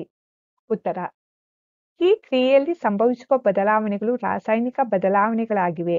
ಅಡುಗೆ ಸೋಡಾ ಎಂದರೆ ಸೋಡಿಯಂ ಹೈಡ್ರೋಜನ್ ಕಾರ್ಬೋನೇಟ್ ನಿಂಬೆ ರಸದಲ್ಲಿರುವ ಸಿಟ್ರಿಕ್ ಆಮ್ಲದೊಂದಿಗೆ ವರ್ತಿಸಿ ಕಾರ್ಬನ್ ಡೈಆಕ್ಸೈಡ್ ಅನ್ನು ಉತ್ಪತ್ತಿ ಮಾಡುತ್ತದೆ. ಈ ಕಾರ್ಬನ್ ಡೈಆಕ್ಸೈಡ್ ಅನಿಲವು ಗುಳ್ಳೆಗಳ ರೂಪದಲ್ಲಿ ಹೊರಬರುತ್ತದೆ. ಪ್ರಶ್ನೆ 5. ಮೇಣದ ಬತ್ತಿಯು ಉರಿಯುವಾಗ ಭೌತ ಮತ್ತು ರಾಸಾಯನಿಕ ಬದಲಾವಣೆಗಳೆರಡು ನಡೆಯುತ್ತವೆ. ಈ ಬದಲಾವಣೆಗಳನ್ನು ಗುರುತಿಸಿ. ಭೌತ ಮತ್ತು ರಾಸಾಯನಿಕ ಕ್ರಿಯೆಗಳೆರಡು ನಡೆಯುವ ಪರಿಚಿತವಾದ ಇನ್ನೊಂದು ಕ್ರಿಯೆಯನ್ನು ಉದಾಹರಣೆಯಾಗಿ ನೀಡಿ. ಉತ್ತರ ಮೇಣದ ಬತ್ತಿ ಉರಿದಾಗ ಸಂಭವಿಸುವ ಬದಲಾವಣೆಗಳು. ಭೌತ ಬದಲಾವಣೆ. ಮೇಣದ ಬತ್ತಿ ಉರಿದು ಮೇಣ ಕರಗಿ ಮೇಣ ಆವಿಯಾಗಿ ಕ್ರಮೇಣ ಕರಗುತ್ತದೆ. ರಾಸಾಯನಿಕ ಬದಲಾವಣೆ. ಮೇಣದ ಆವಿಯನ್ನು ಉರಿಸುವುದರಿಂದ ಇಂಗಾಲದ ಡೈಆಕ್ಸೈಡ್ ಬೆಳಕು ಮತ್ತು ಶಾಖವನ್ನು ಉತ್ಪಾದಿಸಲಾಗುತ್ತದೆ. ರಾಸಾಯನಿಕ ಮತ್ತು ಭೌತ ಬದಲಾವಣೆಗಳು ಸಂಭವಿಸುವ ಮತ್ತೊಂದು ಉದಾಹರಣೆ ಎಲ್ಪಿಜಿ ಗ್ಯಾಸ್. ಇದರಲ್ಲಿ ಆಗುವ ಭೌತ ಬದಲಾವಣೆ ಎಂದರೆ ದ್ರವರೂಪದ ರಾಸಾಯನಿಕವು ಅನಿಲವಾಗಿ ಹೊರಬರುವುದು. ಆ ಅನಿಲವು ಉರಿದು ಶಾಖ ಉತ್ಪತ್ತಿ ಮಾಡುವುದು ರಾಸಾಯನಿಕ ಬದಲಾವಣೆ. ಪ್ರಶ್ನೆ 6. ಹಾಲು ಮೊಸರಾಗುವುದು ಒಂದು ರಾಸಾಯನಿಕ ಬದಲಾವಣೆ ಎಂದು ಹೇಗೆ ತೋರಿಸುವಿರಿ. ಉತ್ತರ ಮೊಸರಿನ ತಯಾರಿಕೆ ರಾಸಾಯನಿಕ ಬದಲಾವಣೆ ಎಂದು ಹೇಳಲಾಗುತ್ತದೆ. ಏಕೆಂದರೆ ಮೊಸರು ರೂಪುಗೊಂಡಾಗ ನಾವು ಮೂಲ ವಸ್ತುವನ್ನು ಅಂದರೆ ಹಾಲನ್ನು ಮರಳಿ ಪಡೆಯಲು ಸಾಧ್ಯವಿಲ್ಲ ಮತ್ತು ವಿಭಿನ್ನ ರುಚಿ, ರಾಸಾಯನಿಕ ಗುಣಲಕ್ಷಣಗಳು ಮತ್ತು ವಾಸನೆಯನ್ನು ಹೊಂದಿರುವ ಹೊಸ ವಸ್ತುವು ರೂಪುಗೊಳ್ಳುತ್ತದೆ. ಪ್ರಶ್ನೆ 7. ಮರವನ್ನು ಸುಡುವುದು ಮತ್ತು ಮರವನ್ನು ಚಿಕ್ಕ ಚೂರುಗಳಾಗಿ ಕತ್ತರಿಸುವುದು ಇವೆರಡು ಬೇರೆ ಬೇರೆ ವಿಧದ ಬದಲಾವಣೆಗಳೆಂದು ಏಕೆ ಪರಿಗಣಿಸಲಾಗುತ್ತದೆ ವಿವರಿಸಿ. ಉತ್ತರ ಮರದ ಸುಡುವಿಕೆಯು ರಾಸಾಯನಿಕ ಪ್ರಕ್ರಿಯೆಯಾಗಿದೆ. ಏಕೆಂದರೆ ಮರವನ್ನು ಸುಟ್ಟಾಗ ಇದ್ದಿಲು ಮುಂತಾದವುಗಳನ್ನು ಪಡೆಯಲಾಗುತ್ತದೆ. ಇದರಿಂದ ಪುನಃ ಮರವನ್ನು ಪಡೆಯಲು ಸಾಧ್ಯವಿಲ್ಲ. ಆದರೆ ಮರವನ್ನು ಸಣ್ಣ ತುಂಡುಗಳಾಗಿ ಕತ್ತರಿಸಿದಾಗ ಅದು ಭೌತ ಬದಲಾವಣೆಯಾಗಿದೆ. ಏಕೆಂದರೆ ಯಾವುದೇ ಹೊಸ ವಸ್ತುವು ರೂಪುಗೊಳ್ಳುವುದಿಲ್ಲ. ಗುಣದಲ್ಲೂ ಸಹ ಬದಲಾವಣೆಯಾಗಿಲ್ಲ. ಮರದ ಗಾತ್ರವನ್ನು ಮಾತ್ರ ಚಿಕ್ಕದಾಗಿ ಮಾಡಲಾಗಿದೆ. ಪ್ರಶ್ನೆ 8 ಕಾಪರ್ ಸಲ್ಫೇಟ್ನ ಅರುಳುಗಳನ್ನು ಹೇಗೆ ತಯಾರಿಸಲಾಗುತ್ತದೆ ವಿವರಿಸಿ. ಉತ್ತರ: ಒಂದು ಬೀಕರ್ನಲ್ಲಿ 1 ಲೋಟದಷ್ಟು ನೀರನ್ನು ತೆಗೆದುಕೊಳ್ಳಬೇಕು. ಇದಕ್ಕೆ ಸಾರಯುಕ್ತ ಸಲ್ಫ್ಯೂರಿಕ್ ಆಮ್ಲದ ಕೆಲವು ಅಣುಗಳನ್ನು ಸೇರಿಸಿ ಕಾಯಿಸಬೇಕು. ಈ ನೀರು ಕುದಿಯಲು ಪ್ರಾರಂಭಿಸಿದಾಗ ಅದಕ್ಕೆ ಕಾಪರ್ ಸಲ್ಫೇಟ್ನ ಪುಡಿಯನ್ನು ನಿಧಾನವಾಗಿ ಸೇರಿಸಬೇಕು. ಕಲಕುತ್ತಿರಬೇಕು. ಇನ್ನಷ್ಟು ಪುಡಿಯನ್ನು ವಿಲೀನಗೊಳಿಸಲು ಸಾಧ್ಯವಾಗುವವರೆಗೂ ಕಾಪರ್ ಸಲ್ಫೇಟ್ನ ಸೇರಿಸುವುದನ್ನು ಮುಂದುವರಿಸಬೇಕು. ದ್ರಾವಣವನ್ನು ಸೋಸಿ ತಣ್ಣಗಾಗಲು ಬಿಡಬೇಕು. ತಣಿಯುತ್ತಿರುವಾಗ ದ್ರಾವಣವನ್ನು ಅಲುಗಾಡಿಸಬಾರದು. ಸ್ವಲ್ಪ ಹೊತ್ತಿನ ನಂತರ ಕಾಪರ್ ಸಲ್ಫೇಟ್ನ ಅರುಳುಗಳು ಕಾಣಿಸುತ್ತವೆ. ಪ್ರಶ್ನೆ 9 ಕಬ್ಬಿಣದ ಗೇಟ್ಗೆ ಬಣ್ಣ ಬಳಿಯುವುದರಿಂದ ತುಕ್ಕು ಹಿಡಿಯುವುದನ್ನು ಹೇಗೆ ತಡೆಗಟ್ಟಬಹುದು ವಿವರಿಸಿ. ಉತ್ತರ: ಕಬ್ಬಿಣದ ಗೇಟು ಯಾವಾಗಲೂ ವಾತಾವರಣದ ಗಾಳಿ ಮತ್ತು ನೀರಿನ ಸಂಪರ್ಕದಲ್ಲಿರುವುದರಿಂದ ಬೇಗನೆ ತುಕ್ಕು ಹಿಡಿಯುವ ಸಾಧ್ಯತೆ ಇರುತ್ತದೆ.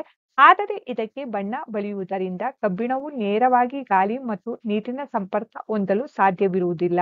ಹಾಗಾಗಿ ಕಬ್ಬಿಣದ ಗೇಟ್ಗೆ ಬಣ್ಣ ಬಳಿಯುವುದರಿಂದ ತುಕ್ಕು ಹಿಡಿಯುವುದನ್ನು ತಡೆಗಟ್ಟಬಹುದು. ಪ್ರಶ್ನೆ 10 ಮರುಭೂಮಿಗಿಂತ ಕರಾವಳಿ ಪ್ರದೇಶದಲ್ಲಿ ಕಬ್ಬಿಣಕ್ಕೆ ತುಕ್ಕು ಹಿಡಿಯುವ ವೇಗ ಹೆಚ್ಚು ಏಕೆ ವಿವರಿಸಿ. ಉತ್ತರ: ಮರುಭೂಮಿಯ ಗಾಳಿಗೆ ಹೋಲಿಸಿದಾಗ ಗಾಳಿಯಲ್ಲಿರುವ ತೇವಾಂಶವು ಕರಾವಳಿ ಪ್ರದೇಶಗಳಲ್ಲಿ ಹೆಚ್ಚಿರುವುದರಿಂದ ಕರಾವಳಿ ಪ್ರದೇಶಗಳಲ್ಲಿ ತುಕ್ಕು ಹಿಡಿಯುವ ಪ್ರಕ್ರಿಯೆಯು ವೇಗವಾಗಿರುತ್ತದೆ. ಪ್ರಶ್ನೆ 11 ನಾವು ಅಡುಗೆ ಮನೆಯಲ್ಲಿ ಬಳಸುವ ಅನಿಲವನ್ನು ದ್ರವೀಕೃತ ಪೆಟ್ರೋಲಿಯಂ ಅನಿಲ ಎನ್ನುವರು. ಸಿಲಿಂಡರ್ನ ಒಳಗೆ ಅದು ದ್ರವ ರೂಪದಲ್ಲಿರುತ್ತದೆ. ಸಿಲಿಂಡರ್ನಿಂದ ಹೊರಗೆ ಬರುವಾಗ ಅನಿಲವಾಗುತ್ತದೆ. ಬದಲಾವಣೆ ಎ. ನಂತರ ಅದು ಉರಿಯುತ್ತದೆ. ಬದಲಾವಣೆ ಬಿ. ಈ ಬದಲಾವಣೆಗಳಿಗೆ ಸಂಬಂಧಿಸಿದ ಕೆಳಗಿನ ಹೇಳಿಕೆಗಳಲ್ಲಿ ಸರಿಯಾದುದನ್ನು ಆರಿಸಿ. 1. ಪ್ರಕ್ರಿಯೆ ಎಯು ಒಂದು ರಾಸಾಯನಿಕ ಬದಲಾವಣೆ. 2. ಪ್ರಕ್ರಿಯೆ ಬಿಯು ಒಂದು ರಾಸಾಯನಿಕ ಬದಲಾವಣೆ. 3. ಎ ಮತ್ತು ಬಿ ಪ್ರಕ್ರಿಯೆಗಳೆರಡು ರಾಸಾಯನಿಕ ಬದಲಾವಣೆಗಳು. 4. ಇವುಗಳಲ್ಲಿ ಯಾವುದೂ ರಾಸಾಯನಿಕ ಬದಲಾವಣೆಯಲ್ಲ. ಇದರಲ್ಲಿ ಸರಿಯಾದ ಆಯ್ಕೆ 2. ಪ್ರಕ್ರಿಯೆ ಬಿಯು ಒಂದು ರಾಸಾಯನಿಕ ಬದಲಾವಣೆ. ಪ್ರಶ್ನೆ 12 ಆಕ್ಸಿಜನ್ ರಹಿತ ಉಸಿರಾಟದ ಬ್ಯಾಕ್ಟೀರಿಯಾವು ಪ್ರಾಣಿಜನ್ಯವನ್ನು ಜೀರ್ಣಿಸಿಕೊಂಡು ಜೈವಿಕ ಅನಿಲವನ್ನು ಉತ್ಪಾದಿಸುತ್ತದೆ. ಬದಲಾವಣೆ ಎ. ಈ ಜೈವಿಕ ಅನಿಲವು ನಂತರ ಇಂಧನವಾಗಿ ಉರಿಯುತ್ತದೆ. ಬದಲಾವಣೆ ಬಿ. ಈ ಬದಲಾವಣೆಗೆ ಸಂಬಂಧಿಸಿದ ಕೆಳಗಿನ ಹೇಳಿಕೆಗಳಲ್ಲಿ ಸರಿಯಾದುದನ್ನು ಆರಿಸಿ. ಹೇಳಿಕೆಗಳು: 1. ಪ್ರಕ್ರಿಯೆ ಎ ಒಂದು ರಾಸಾಯನಿಕ ಬದಲಾವಣೆ. 2. ಪ್ರಕ್ರಿಯೆ ಬಿ ಒಂದು ರಾಸಾಯನಿಕ ಬದಲಾವಣೆ. 3. ಪ್ರಕ್ರಿಯೆ ಎ ಮತ್ತು ಬಿ ಪ್ರಕ್ರಿಯೆಗಳೆರಡು ರಾಸಾಯನಿಕ ಬದಲಾವಣೆಗಳು. 4. ಇವುಗಳಲ್ಲಿ ಯಾವುದೂ ರಾಸಾಯನಿಕ ಬದಲಾವಣೆಯಲ್ಲ. ಇದರಲ್ಲಿ ಸರಿಯಾದ ಹೇಳಿಕೆ 3. ಎ ಮತ್ತು ಬಿ ಪ್ರಕ್ರಿಯೆಗಳೆರಡು ರಾಸಾಯನಿಕ ಬದಲಾವಣೆಗಳು. 7ನೇ ತರಗತಿ ವಿಜ್ಞಾನ ಅಧ್ಯಾಯ 7 ಹವಾಮಾನ ವಾಯುಗುಣ ಮತ್ತು ವಾಯುಗುಣಕ್ಕೆ ಪ್ರಾಣಿಗಳ ಹೊಂದಾಣಿಕೆ ಪ್ರಶ್ನೋತ್ತರಗಳು. ಪ್ರಶ್ನೆ 1 ಒಂದು ಪ್ರದೇಶದ ಹವಾಮಾನವನ್ನು ನಿರ್ಧರಿಸುವ ಅಂಶಗಳನ್ನು ಹೆಸರಿಸಿ. ಉತ್ತರ: ಒಂದು ಪ್ರದೇಶದ ಹವಾಮಾನವನ್ನು ನಿರ್ಧರಿಸುವ ಅಂಶಗಳು ತಾಪ, ಆರ್ದ್ರತೆ, ಮಳೆ ಮತ್ತು ಗಾಳಿಯ ಜಾವ. ಪ್ರಶ್ನೆ 2 ಗರಿಷ್ಠ ಹಾಗೂ ಕನಿಷ್ಠ ತಾಪವು ದಿನದ ಯಾವ ಸಮಯದಲ್ಲಿ ಕಂಡುಬರುತ್ತದೆ. ಉತ್ತರ: ಸಾಧಾರಣವಾಗಿ ಮಧ್ಯಾಹ್ನದ ಸಮಯದಲ್ಲಿ ಗರಿಷ್ಠ ತಾಪವು ಮತ್ತು ಮುಂಜಾನೆ ಸಮಯದಲ್ಲಿ ಕನಿಷ್ಠ ತಾಪವು ಕಂಡುಬರುತ್ತದೆ. ಬಿಟ್ಟ ಸ್ಥಳ ತುಂಬಿ. ಒಂದು ದೀರ್ಘ ಕಾಲಾವಧಿಯ ಸಮಯದಲ್ಲಿ ತೆಗೆದುಕೊಂಡ ಹವಾಮಾನದ ಸರಾಸರಿಯನ್ನು ಡ್ಯಾಶ್ ಎನ್ನುವರು. ಉತ್ತರ: ವಾಯುಗುಣ. 2 ವರ್ಷವಿಡೀ ಅತಿ ಹೆಚ್ಚು ತಾಪ ಮತ್ತು ಅತಿ ಕಡಿಮೆ ಮಳೆ ಇದ್ದರೆ ಆ ಪ್ರದೇಶದ ವಾಯುಗುಣ ಡ್ಯಾಶ್ ಮತ್ತು ಡ್ಯಾಶ್ ಆಗಿರುತ್ತದೆ. ಉತ್ತರ: ಉಷ್ಣ ಮತ್ತು ಶುಷ್ಕ. 3 ಹವಾಮಾನ ವೈಪರೀತ್ಯ ಹೊಂದಿರುವ ಭೂಮಿಯ 2 ಪ್ರದೇಶಗಳೆಂದರೆ ಡ್ಯಾಶ್ ಮತ್ತು ಡ್ಯಾಶ್. ಉತ್ತರ: ಧ್ರುವ ಪ್ರದೇಶ ಮತ್ತು ಮರುಭೂಮಿ. ಈ ಕೆಳಗಿನ ಪ್ರದೇಶಗಳ ವಾಯುಗುಣವನ್ನು ಹೆಸರಿಸಿ. ಜಮ್ಮು ಮತ್ತು ಕಾಶ್ಮೀರ ಮಧ್ಯಮ ಬಿಸಿ ಮತ್ತು ಆರ್ದ್ರ. ಕೇರಳ ಉಷ್ಣ ಮತ್ತು ತೇವ. ರಾಜಸ್ಥಾನ ಉಷ್ಣ ಮತ್ತು ಶುಷ್ಕ. ಈಶಾನ್ಯ ಭಾರತ ತೇವ. ಪ್ರಶ್ನೆ 5 ಹವಾಮಾನ ಅಥವಾ ವಾಯುಗುಣ ಈ 2ರಲ್ಲಿ ಯಾವುದು ಆಗಾಗ್ಗೆ ಬದಲಾಗುತ್ತದೆ. ಉತ್ತರ: ಹವಾಮಾನ ಅಥವಾ ವಾಯುಗುಣ ಈ 2ರಲ್ಲಿ ಆಗಾಗ್ಗೆ ಹವಾಮಾನ ಬದಲಾಗುತ್ತದೆ. 6 ಪ್ರಾಣಿಗಳ ಕೆಲವು ವೈಶಿಷ್ಟ್ಯಗಳನ್ನು ಕೆಳಗೆ ನೀಡಲಾಗಿದೆ. 1 ಹೆಚ್ಚು ಹಣ್ಣುಗಳನ್ನು ಒಳಗೊಂಡ ಆಹಾರ. 2 ಶ್ವೇತ ತುಪ್ಪಳ. 3 ವಲಸೆಯ ಅಗತ್ಯತೆ. 4 ದೊಡ್ಡ ಧ್ವನಿ. 5 ಪಾದಗಳಲ್ಲಿ ಅಂಟು ಸಿಂಬೆ. 6 ಚರ್ಮದಡಿ ಕೊಬ್ಬಿನ ಪದರ. 7 ಅಗಲ ಮತ್ತು ದೊಡ್ಡದಾದ ಪಂಜ. 8 ಗಾಢವರ್ಣ. 9 ಶಕ್ತಿಯುತ ಬಾಲ, 10 ಉದ್ದ ಮತ್ತು ದೊಡ್ಡದಾದ ಕೊಕ್ಕು. ಪ್ರತಿಯೊಂದಕ್ಕೂ ಅದು ಉಷ್ಣವಲಯದ ಮಳೆಕಾಡಿನ ಹೊಂದಾಣಿಕೆ ಅಥವಾ ಧ್ರುವ ಪ್ರದೇಶದ ಹೊಂದಾಣಿಕೆ ಎಂಬುದನ್ನು ಸೂಚಿಸಿ.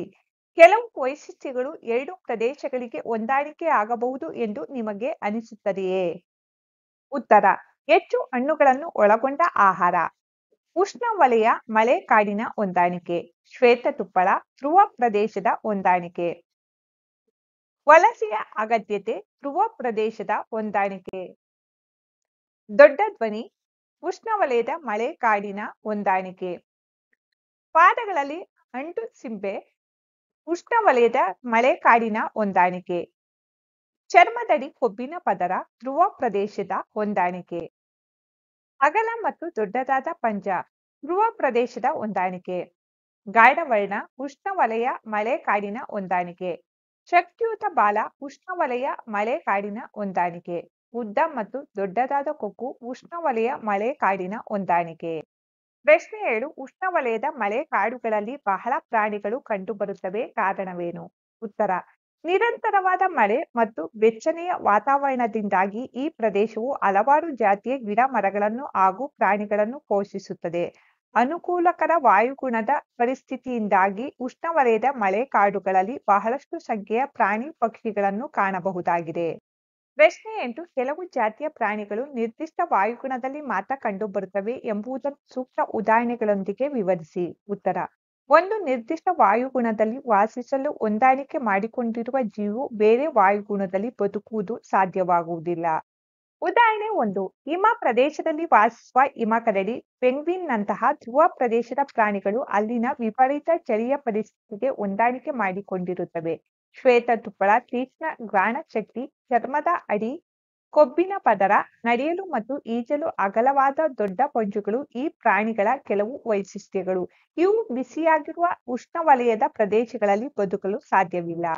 ಉದಾಹರಣೆ 2. ಉಷ್ಣವಲಯದ ಮಳೆಕಾಡುಗಳಲ್ಲಿ ವಾಸಿಸುವ ಮಂಗ, ವಾನರ, ಗೊರಿಲ್ಲಾ, ಹುಲಿ, ಆನೆ, ಚಿರತೆ ಮುಂತಾದ ಪ್ರಾಣಿಗಳು ಮರದ ಮೇಲೆ ವಾಸಿಸುವುದು. ಉದ್ದನೆ ಶಕ್ತಿಯುತವಾದ ಬಾಲ, ಉದ್ದ ಹಾಗೂ ದೊಡ್ಡದಾದ ಕೊಕ್ಕು, ಗಾಢ ವರ್ಣ, ನಿಖರ ಆಕೃತಿಗಳು, ದೊಡ್ಡ ಸ್ವರ, ಹಣ್ಣಿನ ಆಹಾರ, ಸೂಕ್ಷ್ಮ ಶ್ರವಣ ಶಕ್ತಿ, ತೀಕ್ಷ್ಣ ದೃಷ್ಟಿ, ದಪ್ಪ ಚರ್ಮ, ಪರಭಕ್ಷಕ ಪ್ರಾಣಿಗಳಿಂದ ರಕ್ಷಿಸಿಕೊಳ್ಳಲು ಕಪಟ ರೂಪ ಧರಿಸುವುದು ಮುಂತಾದ ಹೊಂದಾಣಿಕೆಗಳನ್ನು ಮಾಡಿಕೊಂಡಿರುತ್ತವೆ.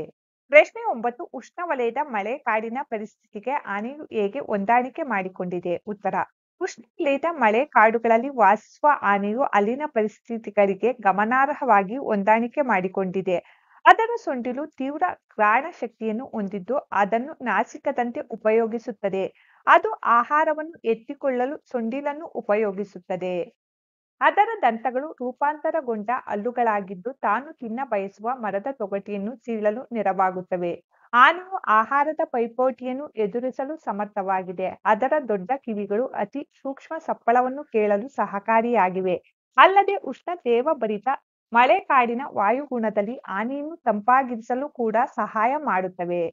ಕೆಳಗಿನ ಪ್ರಶ್ನೆಗಳಿಗೆ ಉತ್ತರಿಸಬಲ್ಲ ಸೂಕ್ತ ಆಯ್ಕೆಗಳನ್ನು ಆರಿಸಿಕೊಳ್ಳಿ. 10. ಮೈ ಮೇಲೆ ಪಟ್ಟೆಯುಳ್ಳ ಮಾಂಸಾಹಾರಿಯು ತನ್ನ ಬೇಟೆಯನ್ನು ಹಿಡಿಯಲು ಶೀಘ್ರವಾಗಿ ಚಲಿಸುತ್ತದೆ. ಇದನ್ನು ನಾವು ಇಲ್ಲಿ ಕಾಣಬಹುದು. ಸರಿಯಾದ ಆಯ್ಕೆ 4. ಉಷ್ಣವಲಯದ ಮಳೆಕಾಡುಗಳು. 11. ಧ್ರುವ ಪ್ರದೇಶದ ವಿಪರೀತ ಚಳಿಯ ಸ್ಥಿತಿಗೆ ಹೊಂದಿಕೊಳ್ಳಲು ಯಾವ ವೈಶಿಷ್ಟ್ಯಗಳು ಹಿಮಕರಡಿಗೆ ನೆರವಾಗುತ್ತವೆ? ಸರಿಯಾದ ಆಯ್ಕೆ ಎ. ಶ್ವೇತ ತುಪ್ಪಳ, ಚರ್ಮದಡಿ ಕೊಬ್ಬು, ತೀಕ್ಷ್ಣ ಘ್ರಾಣ ಶಕ್ತಿ. 12. ಕೆಳಗಿನ ಯಾವ ಆಯ್ಕೆಯು ಉಷ್ಣವಲಯದ ಮಳೆಕಾಡನ್ನು ಉತ್ತಮವಾಗಿ ವರ್ಣಿಸುತ್ತದೆ? ಉತ್ತರ: 3. ಚಳಿ ಮತ್ತು ಆರ್ದ್ರತೆ. 7ನೇ ತರಗತಿ ವಿಜ್ಞಾನ ಅಧ್ಯಾಯ 8. ಮಾರುತಗಳು, ಬಿರುಗಾಳಿಗಳು ಮತ್ತು ಚಂಡಮಾರುತಗಳು. ಕೆಳಕಂಡ ಹೇಳಿಕೆಗಳಲ್ಲಿನ ಖಾಲಿ ಜಾಗಗಳಲ್ಲಿ ಬಿಟ್ಟು ಹೋದ ಪದಗಳನ್ನು ತುಂಬಿ. 1. ಮಾರುತ ಎಂದರೆ ಡ್ಯಾಶ್ ಗಾಳಿ. ಉತ್ತರ: ಚಲಿಸುವ ಗಾಳಿ. 2. ಭೂಮಿಯ ಮೇಲ್ಮೈನ ಡ್ಯಾಶ್ ಉಷ್ಣತೆಯಿಂದ ಮಾರುತಗಳು ಉಂಟಾಗುತ್ತವೆ. ಉತ್ತರ: ಅಸಮ. 3. ಭೂ ಮೇಲ್ಮೈನಲ್ಲಿ ಡ್ಯಾಶ್ ಗಾಳಿಯು ಮೇಲೇರುತ್ತದೆ ಆದರೆ ಡ್ಯಾಶ್ ಗಾಳಿಯು ಕೆಳಗೆ ಬರುತ್ತದೆ. ಉತ್ತರ: ಬಿಸಿ ತಣ್ಣನೆಯ. 4. ಗಾಳಿಯು ಡ್ಯಾಶ್ ಒತ್ತಡದ ಪ್ರದೇಶದಿಂದ ಡ್ಯಾಶ್ ಒತ್ತಡದ ಪ್ರದೇಶಕ್ಕೆ ಚಲಿಸುತ್ತದೆ. ಉತ್ತರ: ಹೆಚ್ಚು ಕಡಿಮೆ. ಪ್ರಶ್ನೆ 2 ಒಂದು ನಿರ್ದಿಷ್ಟ ಸ್ಥಳದಲ್ಲಿ ಮಾರುತದ ದಿಕ್ಕನ್ನು ಕಂಡು ಹಿಡಿಯುವ 2 ವಿಧಾನಗಳನ್ನು ಸೂಚಿಸಿ. ಉತ್ತರ: ಒಂದು ಕಾಗದವನ್ನು ತೆಗೆದುಕೊಂಡು ಅದನ್ನು ಮೇಲಿನಿಂದ ಕೆಳಗೆ ಬಿಟ್ಟಾಗ ಅದು ಗಾಳಿ ಬೀಸುವ ದಿಕ್ಕಿನಲ್ಲಿ ಹಾರುತ್ತದೆ. ನಿಖರವಾದ ಗಾಳಿಯ ದಿಕ್ಕನ್ನು ಅಳೆಯಲು ಗಾಳಿ ಫಲಕವನ್ನು ಸಹ ಬಳಸಬಹುದು. ಪ್ರಶ್ನೆ 3 ಗಾಳಿಯು ಒತ್ತಡವನ್ನು ಉಂಟು ಮಾಡುತ್ತದೆ ಎಂದು ನಿಮ್ಮನ್ನು ಆಲೋಚಿಸುವಂತೆ ಮಾಡಿದ 2 ಅನುಭವಗಳನ್ನು ತಿಳಿಸಿ. ಉತ್ತರ: ಬಲೂನಿನಲ್ಲಿ ಗಾಳಿ ಊದುವುದರಿಂದ ಅದು ವಿಸ್ತರಿಸುತ್ತದೆ. ಬೀಸುವ ಗಾಳಿಯು ಬಾಗಿಲು ಮತ್ತು ಕಿಟಕಿಗಳ ಮೇಲಿನ ಪರದೆಗಳನ್ನು ಚಲಿಸುವಂತೆ ಮಾಡುತ್ತದೆ. ಇವು ನನ್ನನ್ನು ಗಾಳಿಯು ಒತ್ತಡವನ್ನು ಉಂಟು ಮಾಡುತ್ತದೆ ಎಂದು ಆಲೋಚಿಸುವಂತೆ ಮಾಡಿದ ಅನುಭವಗಳು. ಪ್ರಶ್ನೆ 4 ನೀವು ಒಂದು ಮನೆಯನ್ನು ಕೊಂಡುಕೊಳ್ಳಬೇಕೆಂದಿರುವಿರಿ. ವಾತಾಯನ ಕಿಂಡಿಗಳಿಲ್ಲದೆ ಕಿಟಕಿಗಳು ಮಾತ್ರ ಇರುವ ಮನೆಯನ್ನು ಕೊಂಡುಕೊಳ್ಳುವಿರಾ? ನಿಮ್ಮ ಉತ್ತರವನ್ನು ವಿವರಿಸಿ. ಉತ್ತರ: ವಾತಾಯನ ಕಿಂಡಿಗಳಿಲ್ಲದೆ ಕಿಟಕಿಗಳು ಮಾತ್ರ ಇರುವ ಮನೆಯನ್ನು ಕೊಂಡುಕೊಳ್ಳುವುದಿಲ್ಲ. ವಾತಾಯನ ಕಿಂಡಿಗಳಿರುವ ಮನೆಗಳನ್ನು ಕೊಂಡುಕೊಳ್ಳುವೆ. ವಾತಾಯನವು ಬಿಸಿ ಗಾಳಿಯು ಕೋಣೆಯಿಂದ ಹೊರಗೆ ಹೋಗಲು ಮಾರ್ಗವನ್ನು ಒದಗಿಸುತ್ತದೆ.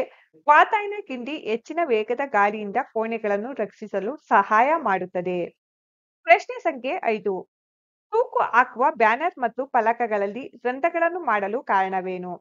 ಉತ್ತರ: ಬೀಸುವ ಗಾಳಿಯು ರಂಧ್ರದ ಮೂಲಕ ಹಾದು ಹೋಗುತ್ತದೆ ಮತ್ತು ಅದರಿಂದ ಬ್ಯಾನರ್ ಹೆಚ್ಚು ಒತ್ತಡಕ್ಕೆ ಸಿಲುಕಿ ಹರಿದು ಹೋಗುವುದು ಮತ್ತು ಕೆಳಕ್ಕೆ ಬೀಳುವುದನ್ನು ತಡೆಯುತ್ತದೆ ಹಾಗೂ ಬ್ಯಾನರ್ ಮೇಲಿನ ಒತ್ತಡ ಕಡಿಮೆಯಾಗುತ್ತದೆ. ಹಾಗಾಗಿ ತೂಕು ಹಾಕುವ ಬ್ಯಾನರ್ ಮತ್ತು ಫಲಕಗಳಲ್ಲಿ ರಂಧ್ರಗಳನ್ನು ಮಾಡಲಾಗುತ್ತದೆ. ಪ್ರಶ್ನೆ 6 ಚಂಡಮಾರುತವು ನಿಮ್ಮ ಹಳ್ಳಿ ಅಥವಾ ನಗರವನ್ನು ಸಮೀಪಿಸುವಾಗ ನಿಮ್ಮ ನೆರೆಹೊರೆಯವರಿಗೆ ನೀವು ಹೇಗೆ ಸಹಾಯ ಮಾಡುವಿರಿ? ಉತ್ತರ: ಚಂಡಮಾರುತದ ಬಗ್ಗೆ ಹವಾಮಾನ ಮುನ್ಸೂಚನೆ ಮತ್ತು ಮುನ್ನೆಚ್ಚರಿಕೆ ಸೇವೆ ಬಗ್ಗೆ ಅವರಿಗೆ ಅರಿವು ಮೂಡಿಸುವುದು. ಚಂಡಮಾರುತ ಪೀಡಿತ ಪ್ರದೇಶಗಳಲ್ಲಿ ಚಂಡಮಾರುತದ ಆಶ್ರಯಗಳ ನಿರ್ಮಾಣ ಮಾಡಲು ಸಹಾಯ ಮಾಡುವುದು. ಪ್ರಥಮ ಚಿಕಿತ್ಸಾ ಸೌಲಭ್ಯವನ್ನು ಒದಗಿಸುವ ಮೂಲಕ ಅಗತ್ಯ ವಸ್ತುಗಳು, ಸಾಕು ಪ್ರಾಣಿಗಳು ಇತ್ಯಾದಿಗಳನ್ನು ಸುರಕ್ಷಿತ ಸ್ಥಳಗಳಿಗೆ ಸ್ಥಳಾಂತರಿಸಲು ಅವರಿಗೆ ಸಹಾಯ ಮಾಡುವುದು.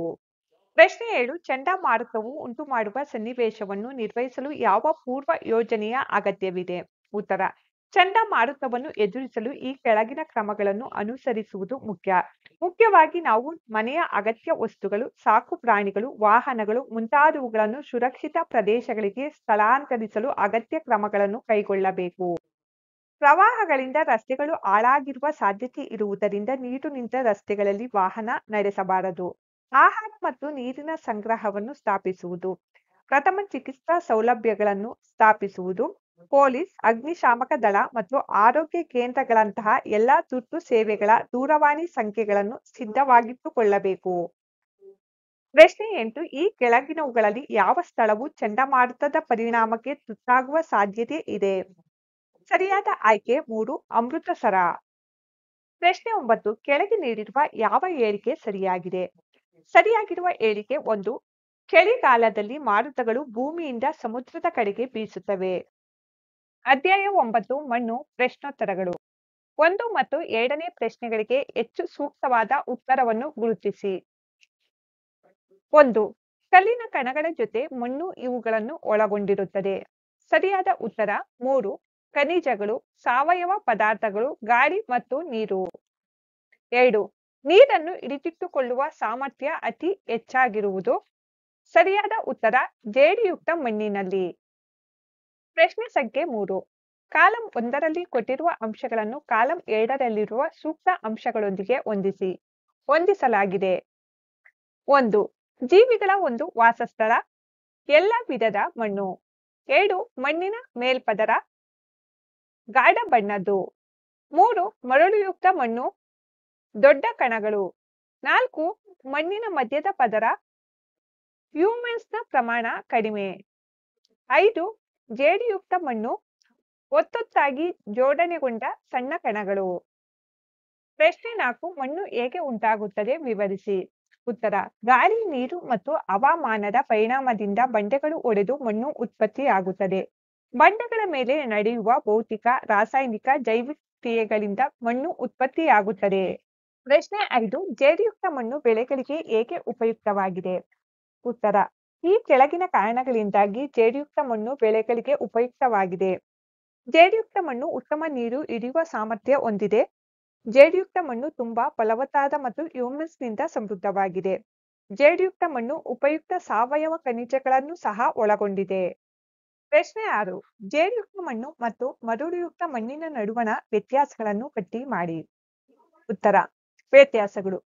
ಜೇಡಿಯುಕ್ತ ಮಣ್ಣಿನ ಕಣಗಳು ಗಾತ್ರದಲ್ಲಿ ಚಿಕ್ಕದಾಗಿರುತ್ತವೆ. ಮರಳುಯುಕ್ತ ಮಣ್ಣಿನ ಕಣಗಳು ಗಾತ್ರದಲ್ಲಿ ದೊಡ್ಡದಾಗಿರುತ್ತವೆ.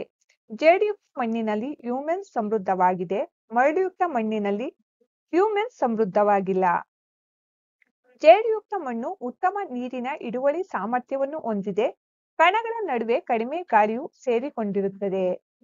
ಮರಳುಯುಕ್ತ ಮಣ್ಣು ಕಡಿಮೆ ನೀರನ್ನು ಉಳಿಸಿಕೊಳ್ಳುವ ಸಾಮರ್ಥ್ಯವನ್ನು ಹೊಂದಿದೆ. ಕಣಗಳ ನಡುವೆ ಹೆಚ್ಚಿನ ಗಾಳಿಯು ಸೇರಿಕೊಂಡಿರುತ್ತದೆ. ಜೇಡಿಯುಕ್ತ ಮಣ್ಣಿನಲ್ಲಿ ಗೋಧಿ, ಭತ್ತ, ಹೆಸರು ಮುಂತಾದ ಬೆಳೆಗಳಿಗೆ ಸೂಕ್ತವಾಗಿದೆ. ಮರಳುಯುಕ್ತ ಮಣ್ಣು ಹತ್ತಿ, ಕಡಲೆಕಾಯಿ ಮುಂತಾದ ಬೆಳೆಗಳಿಗೆ ಸೂಕ್ತವಾಗಿದೆ. ಪ್ರಶ್ನೆ 7.